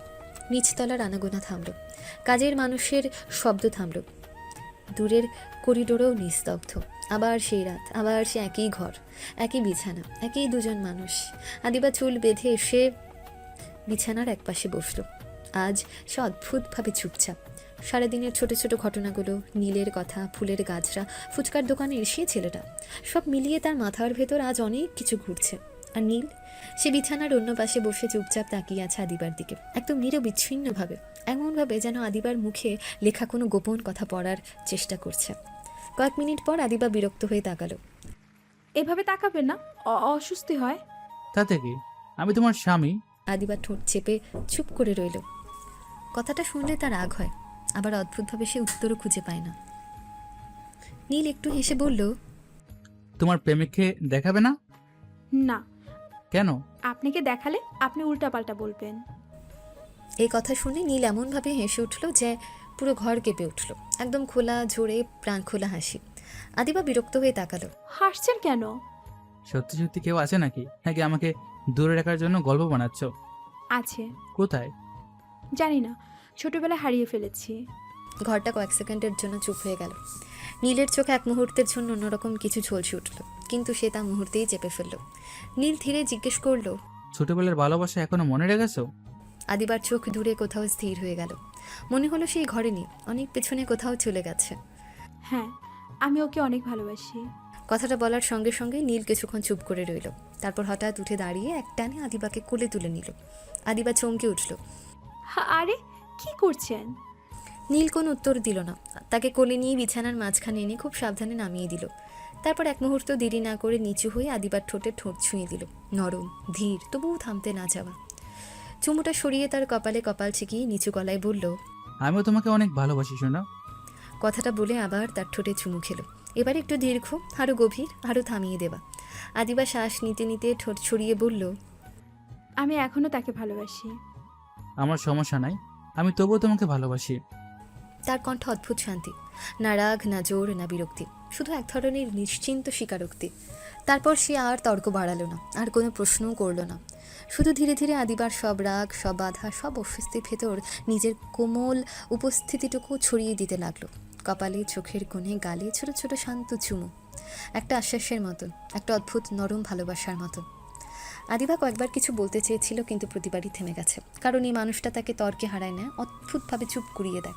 আর সেই রাতের নিস্তব্ধতায় ঝগড়া নয়, রাগ নয়, শুধু নরম, অদ্ভুত, অস্বস্তিকর অথচ অদ্ভুতভাবে শান্ত এক অনুভূতিতে নীল ধীরে ধীরে আদিবাকে ভরিয়ে দিল। কিছুদিন কেটে গেছে। দিনগুলো খুব দ্রুত না, আবার খুব ধীরেও না, কেমন অদ্ভুত এক ছন্দে এগিয়ে যাচ্ছে। এই কদিন অনেক কিছু বদলেছে, বাড়ি, ঘর, মানুষ সব আগের মতোই আছে, কিন্তু আদিবার ভেতরে কোথাও যেন একটা নরম পরিবর্তন শুরু হয়েছে। এখন আর নীলকে দেখলেই আগের মতো রাগে আগুন হয়ে ওঠে না, আগের মতো কথায় কথায় ঝাড়ি দেয় না, চোখ রাঙায়, রাগ দেখায়, ধমক দেয়, কিন্তু সে রাগের ধার আগের মতো আর ততটা তীক্ষ্ণ নেই। নীলও সেটা বুঝে গেছে, খুব ভালো করে বুঝে। তাই এখন সে আগের চেয়ে নির্লজ্জ, আরও বেশি কাছে আসে, আরও বেশি বিরক্ত করে, কথায় কথায় পেছন থেকে জড়িয়ে ধরে, চুলে মুখ ডুবিয়ে থাকে, অকারণে কপালে চুমু খায়, কখনো হাত ধরে টানে, কখনো ইচ্ছে করেই আদিবার রাগ বাড়ায়। আদিবা এখনও বাধা দেয়, এখনও বলে ছাড়ুন, এখনও বলে দূরে থাকুন, এখনও মুখ গুমরা করে থাকে, কিন্তু আগের মতো আর ধাক্কা দেয় না, আগের মতো আর ঘৃণায় সরে যায় না, বরং অনেক সময় শুধু চুপ করে থাকে, কারণ সে বুঝতে শিখেছে মানুষটার ছোঁয়ায় জোর নেই, আছে শুধু অদ্ভুত এক নরম জেদ। নীলের ভালোবাসাটা বিরক্তিকর, নির্লজ্জ, অসহ্য রকম জেদি, তবুও অদ্ভুতভাবে সত্যি। আর সেই সত্যিটাই ধীরে ধীরে আদিবার ভেতরের দেয়াল নরম করে দিচ্ছে। সে এখন আর ছোটবেলার সে হারিয়ে যাওয়া মানুষটাকে আগের মতো আঁকড়ে ধরে বসে থাকে না। স্মৃতি আছে, মায়া আছে, কিন্তু জীবন্ত স্মৃতি ধরে থেমে থাকে না। একসময় আদিবা নিজে বুঝেছে যে হারিয়ে গেছে সে শুধু স্মৃতি, আর যে পাশে আছে সে বাস্তব। যে কাছে থেকে রাগ সহ্য করে, ঝাড়ি খায় তবুও হাসে, যে প্রতিদিন বিরক্ত করে তবুও দিন শেষে কপালে চুমো দিয়ে ঘুম পাড়ায়, যে জোরে না ভালোবাসায় জায়গা করে নেয়, তাকে হয়তো আর দূরে ঠেলে রাখা যায় না। আর তাই আদিবা চুপচাপে একটা সিদ্ধান্ত নিয়েছে, হারিয়ে যাওয়া কাউকে ভেবে নিজের আজটাকে নষ্ট করবে না। যে কাছে আছে, যে তাকে নিজের মতো করে ভালোবাসছে, সেই হয়তো তার প্রাপ্য। সেদিন রাতেও নীল তাকে জড়িয়ে শুয়ে আছে। ঘর অন্ধকার, শুধু নাইট ল্যাম্পের ম্লান আলো। আদিবা নীলের বুকের উপর মাথা রেখে চুপ করে শুয়ে আছে, নীলের হাত শক্ত করে তাকে জড়িয়ে। কিছুক্ষণ নীরব থাকার পর নীল হঠাৎ নিচু গলায় বলল, আচ্ছা জান, আমি যদি গরিব হই তুমি কি আমাকে মেনে নেবে? এই কথা হঠাৎ? এমনি বলো না। আদিবা কয়েক সেকেন্ড তার মুখের দিকে তাকিয়ে রইল, তারপর একদম শান্ত গলায় বলল, গরিব বড়লোক ওসব কোনো ব্যাপার না, মানুষটাই আসল। নীল চুপ করে তার মুখের দিকে তাকিয়ে রইল, চোখে এমন এক দৃষ্টি যেন সে কথাটা শুধু শুনছে না, মনে জমিয়ে রাখছে। তোমার বাবা তো শুধু টাকা চেনে। আমি আমার বাবার মতো না, আমার কাছে টাকা না, মানুষই ইম্পর্ট্যান্ট। টাকা দিয়ে আরাম কেনা যায়, শান্তি না। টাকা দিয়ে মানুষ পাশে রাখা যায়, ভালোবাসা না। দিন শেষে মানুষ বড়লোক না গরিব সেটা জরুরি না, সে কেমন মানুষ সেটাই আসল। নীলের বুকের ভেতরটা কেমন যেন হালকা কেঁপে উঠল, অদ্ভুত এক অনুভূতি এসে চুপচাপ বসলো তার ভেতরে। সে আদিবাকে আরও একটু শক্ত করে জড়িয়ে ধরে খুব আস্তে বলল, যদি একদিন আমার সবকিছু মিথ্যে বের হয়? যতক্ষণ মানুষটা সত্যি, বাকিটা মিথ্যা হলেও সমস্যা নেই। কিছুদিন কেটে গেছে, বাড়ির পরিবেশ আগের মতোই আছে, কিন্তু সম্পর্কগুলোর ভেতরে অদ্ভুত এক স্বস্তি তৈরি হয়েছে। ডাইনিং রুমে সবাই একসাথে বসে আছে, বিকেলের নরম আলো জানলা দিয়ে এসে পড়ছে টেবিলের উপর। চায়ের কাপ, হালকা আড্ডা, হাসির শব্দ, সব মিলিয়ে এক সাধারণ পারিবারিক মুহূর্ত। আদিবার, নীল আর আদিবার বাবা মা সবাই কথা বলছে। আগের সে টানাপোড়েন এখন অনেকটাই কমে এসেছে। নীলও এখন আগের মতো অচেনা লাগে না, সে যেন এই ঘরেরই একজন হয়ে গেছে। হঠাৎ বাইরে থেকে দরজার ঘণ্টা বাজল। কাজের মেয়ে গিয়ে দরজা খুলতে কয়েকজন তরুণী ভেতরে ঢুকলো, আদিবার বান্ধবীরা। ভেতরে ঢুকে একজন উত্তেজিত গলায় বলল, আরে আদিবা, তোর না আজ আমাদের সাথে বাইরে যাওয়ার কথা ছিল, গেলি না কেন? ভালো লাগছিল না তাই যাইনি। আচ্ছা, এই ফুচকাওয়ালা লোকটা আবার কে? এখানে কি করে? এক মুহূর্তে পুরো ডাইনিং রুমে নীরবতা নেমে এলো। আদিবার বাবার ভ্রু কুঁচকে এলো। কি বলছে এসব? ও আমাদের জামাই, কোটিপতি বিলিয়নিয়ার। বান্ধবীরা একে অপরের দিকে তাকিয়ে হেসে ফেলল। তারপর একজন সামনে এসে বলল, না আঙ্কেল, উনি তো ফুচকাওয়ালা, আমরা সেদিন ওনার দোকান থেকেই ফুচকা খেয়েছি। কি বলছো তোমরা? মজা করছো? না না, সিরিয়াস বলছি। কি ভাইয়া, আমরা কি মিথ্যে বলছি? সবাই একসাথে এখন নীলের দিকে তাকিয়ে আছে। ডাইনিং রুমের পরিবেশ হঠাৎ খুব ভারী হয়ে গেল। চায়ের কাপ হাতে থেমে গেল, কথা থেমে গেল, শুধু চোখের দৃষ্টি এক জায়গায় আটকে গেল। নীল ধীরে ধীরে চেয়ারে হেলান দিয়ে বসলো, মুখে কোনো অস্বস্তি নেই, না ভয় না অস্থিরতা, শুধু এক অদ্ভুত শান্ত দৃষ্টি। তারপর খুব স্বাভাবিক গলায় বলল, না, তারা সত্যি বলছে। এক মুহূর্তে পুরো রুমে আবার নীরবতা। আদিবার বাবা হালকা হেসে বললেন, তুই মজা করছো জামাই? না, আমি মজা করছি না। আমি কোনো বিলিয়নিয়ার না, আমি সামান্য ফুচকাওয়ালা। এই কথাটা বলার পরও তার মুখে কোনো অস্থিরতা নেই, না গর্ব না লজ্জা, শুধু সত্যি বলার মতন এক শান্ত স্বাভাবিকতা। ডাইনিং রুমে যেন বাতাস থেমে গেছে। আদিবার বাবা অবাক হয়ে চুপ করে রইলেন। আদিবার মা হাতের কাপ নামিয়ে ফেললেন, আর আদিবার সে একদম স্থির হয়ে নীলের দিকে তাকিয়ে আছে। তার চোখে এখন প্রশ্নের ঝড়, আর সেই ঝড়ের মাঝখানে দাঁড়িয়ে আছে একটাই মানুষ, নীল, যার মুখে এখনও সে একই শান্ত হাসি। ডাইনিং রুমটা কয়েক সেকেন্ডের জন্য যেন জমে গেল। হাসি, গল্প, চায়ের কাপ সব থেমে গেছে। শুধু একটা কথার ভারে পুরো ঘরটা ভারী হয়ে আছে, আমি ফুচকাওয়ালা। এই কথাটা যেন কারো বিশ্বাস ভাঙার শব্দ, কারো অহংকারের উপর আঘাত, কারো বাস্তবতার সামনে হঠাৎ দাঁড়িয়ে যাওয়া আয়না। আদিবার বাবা চেয়ার থেকে ধপ করে উঠে দাঁড়ালেন, চোখে রাগ, মুখে অবিশ্বাস, কণ্ঠে ক্ষোভ। তোমার সাহস হলো কিভাবে? আমাদের ঠকানোর সাহস কিভাবে পেলে তুমি? নীল ধীরে ধীরে তার দিকে তাকালো, একদম শান্ত স্থির চোখ, তার কণ্ঠ ততটাই শান্ত। কারণ আপনি টাকা ছাড়া কিছু চেনেন না। একটা লাইনেই যেন আগুনে ঘি পড়ল। আদিবার বাবা চিৎকার করে উঠলেন, তোমাকে আমি পুলিশে দিব। তাতে কি সত্যি মিথ্যে হয়ে যাবে? আমি আদিবার স্বামী, এটাই সত্যি। ঘরটা আবার নীরব হয়ে গেল। এবার সেই নীরবতা আগের চেয়েও ভারী। আদিবার বাবা রাগে কাঁপতে কাঁপতে আবার কিছু বলতে যাবেন, কিন্তু তখনই আদিবার কণ্ঠ ভেঙে ভেঙে বেরিয়ে এলো, আমাকে ঠকালেন কেন? তার চোখে জল জমে গেছে, কিন্তু সে জলের ভেতরেও আছে অভিমান, প্রশ্ন আর অবিশ্বাস। নীল ধীরে ধীরে তার দিকে তাকালো। তার মুখে কোনো তাড়াহুড়ো নেই, না ভয় না অপরাধ বোধের ভাঙচুর, শুধু একরকম গভীর শান্তি। তোমাকে ঠকাই না দেবা, আমি তোমাকে না, তোমার বাবা আমাদের ঠকিয়েছে। মানে? ঘর আরও চুপ হয়ে গেল। সব চোখ এখন নীলের দিকে। একটু থেমে ধীরে ধীরে বলল, আমি তোমার সেই নীল যাকে তুমি ছোটবেলায় ভালোবাসতে, যাকে তুমি ভুলে যাওনি। আদিবার চোখ বিস্তৃত হয়ে গেল, শ্বাস যেন আটকে গেল। নীল সামনে এগিয়ে এসে আরও পরিষ্কার গলায় বলল, তোমার বাবা মিথ্যে প্রতিশ্রুতি দিয়ে তোমাকে শহরে নিয়ে এসেছে, আমার থেকে দূরে করেছে, কারণ আমি গরিব ছিলাম। এ কথাটা বলার পর পুরো ঘরটা যেন ভেঙে পড়ল নীরবতায়। আদিবার বাবার মুখ শক্ত হয়ে গেল। আদিবার মা চুপ করে দাঁড়িয়ে রইলেন, আর আদিবার সে শুধু তাকিয়ে আছে নীলের দিকে, যেন প্রথমবার সত্যিটা ঠিকভাবে দেখতে শিখেছে। ডাইনিং রুমটা তখনও নীরব। একটা সত্য ধীরে ধীরে বের হয়ে এসেছে, যেটা কারোর জন্যই সহজ না, কারো রাগ ভাঙছে না, কারো বিশ্বাস পুরোপুরি দাঁড়িয়ে আছে না। সবাই যেন একটা অদৃশ্য ঝাঁকুনির ভেতর দাঁড়িয়ে। নীল এক পা এগিয়ে দাঁড়ালো। তার কণ্ঠ এখন আর অভিনয়ের না, না ফুচকাওয়ালার, না বিলিয়নিয়ারের, শুধু এক মানুষের, যে অনেকদিন চুপ করে বয়ে নিয়ে এসেছে নিজের গল্প। আমার মা যখন তোমাদের খোঁজে এই বাড়িতে বিয়ের প্রস্তাব নিয়ে আসে, সেদিন তোমার বাবা তাকে অপমান করে ফিরিয়ে দিয়েছিল। ঘরটা আরও ভারী হয়ে গেল। নীল একবার থামল। তার চোখে কোনো অভিযোগ নেই, শুধু পুরনো দিনের স্মৃতি। আমি সেদিন প্রতিজ্ঞা করি, আমি তোমাকে বিয়ে করবই, যেভাবেই হোক। তোমার বাবা তো সাধারণ ছেলের সাথে তোমাকে বিয়ে দিত না, তাই আমি কোটিপতি বিলিয়নিয়ার সেজে এসেছি শুধু তোমাকে পাওয়ার জন্য। এতে কি আমার ভুল আছে, তুমি বলো? ঘর নিস্তব্ধ, কেউ কথা বলছে না। আদিবা ধীরে ধীরে মাথা তুলল। তার চোখে জল নিয়ে এখন, কিন্তু ভেতরে একটা সিদ্ধান্ত তৈরি হয়ে গেছে। তুমি ঠিক করেছো। মানুষ যখন সম্পর্ক না দেখে টাকা দেখে অন্ধ হয়ে যায়, তখন তাকে এভাবেই শাস্তি দিতে হয়। তুমি ফুসকা বেচো, আমার কোনো সমস্যা নাই। আমি তোমাকে পেয়েছি, এইটাই অনেক। নীলের চোখে এক মুহূর্তের জন্য গভীরতা নেমে এলো। আদিবার বাবা রাগে আবার চিৎকার করে উঠলেন, কিসব বলছিস তুই? ওকে ডিভোর্স দিবি? কখনো না। ওর জন্য এত বছর অপেক্ষা করেছি, আজ যখন পেয়েছি তখন আর ছাড়তে পারবো না। চলো। নীল আবার একটু থামল, তারপর ধীরে মাথা নাড়ল। কোনো আর তর্ক নয়, বিতর্ক নয়, কোনো আর ব্যাখ্যা নয়। সে শুধু আদিবার হাতটা ধরল, আর সে হাত ধরে চুপচাপ বাড়ি থেকে বের হয়ে গেল। নীল চুপচাপ চলে এলো নিজের বাড়ির সামনে। পুরনো ভাড়া বাসা, সাধারণ দেয়াল, ছোট উঠান, কিন্তু এই জায়গাটাই তার সবচেয়ে সত্যি জায়গা। দরজা খুলতে ভেতর থেকে তার মা বেরিয়ে এলেন, হাতে কাপড়, চোখে কৌতূহল। কাকে নিয়ে এসেছিস? তোমার বৌমা।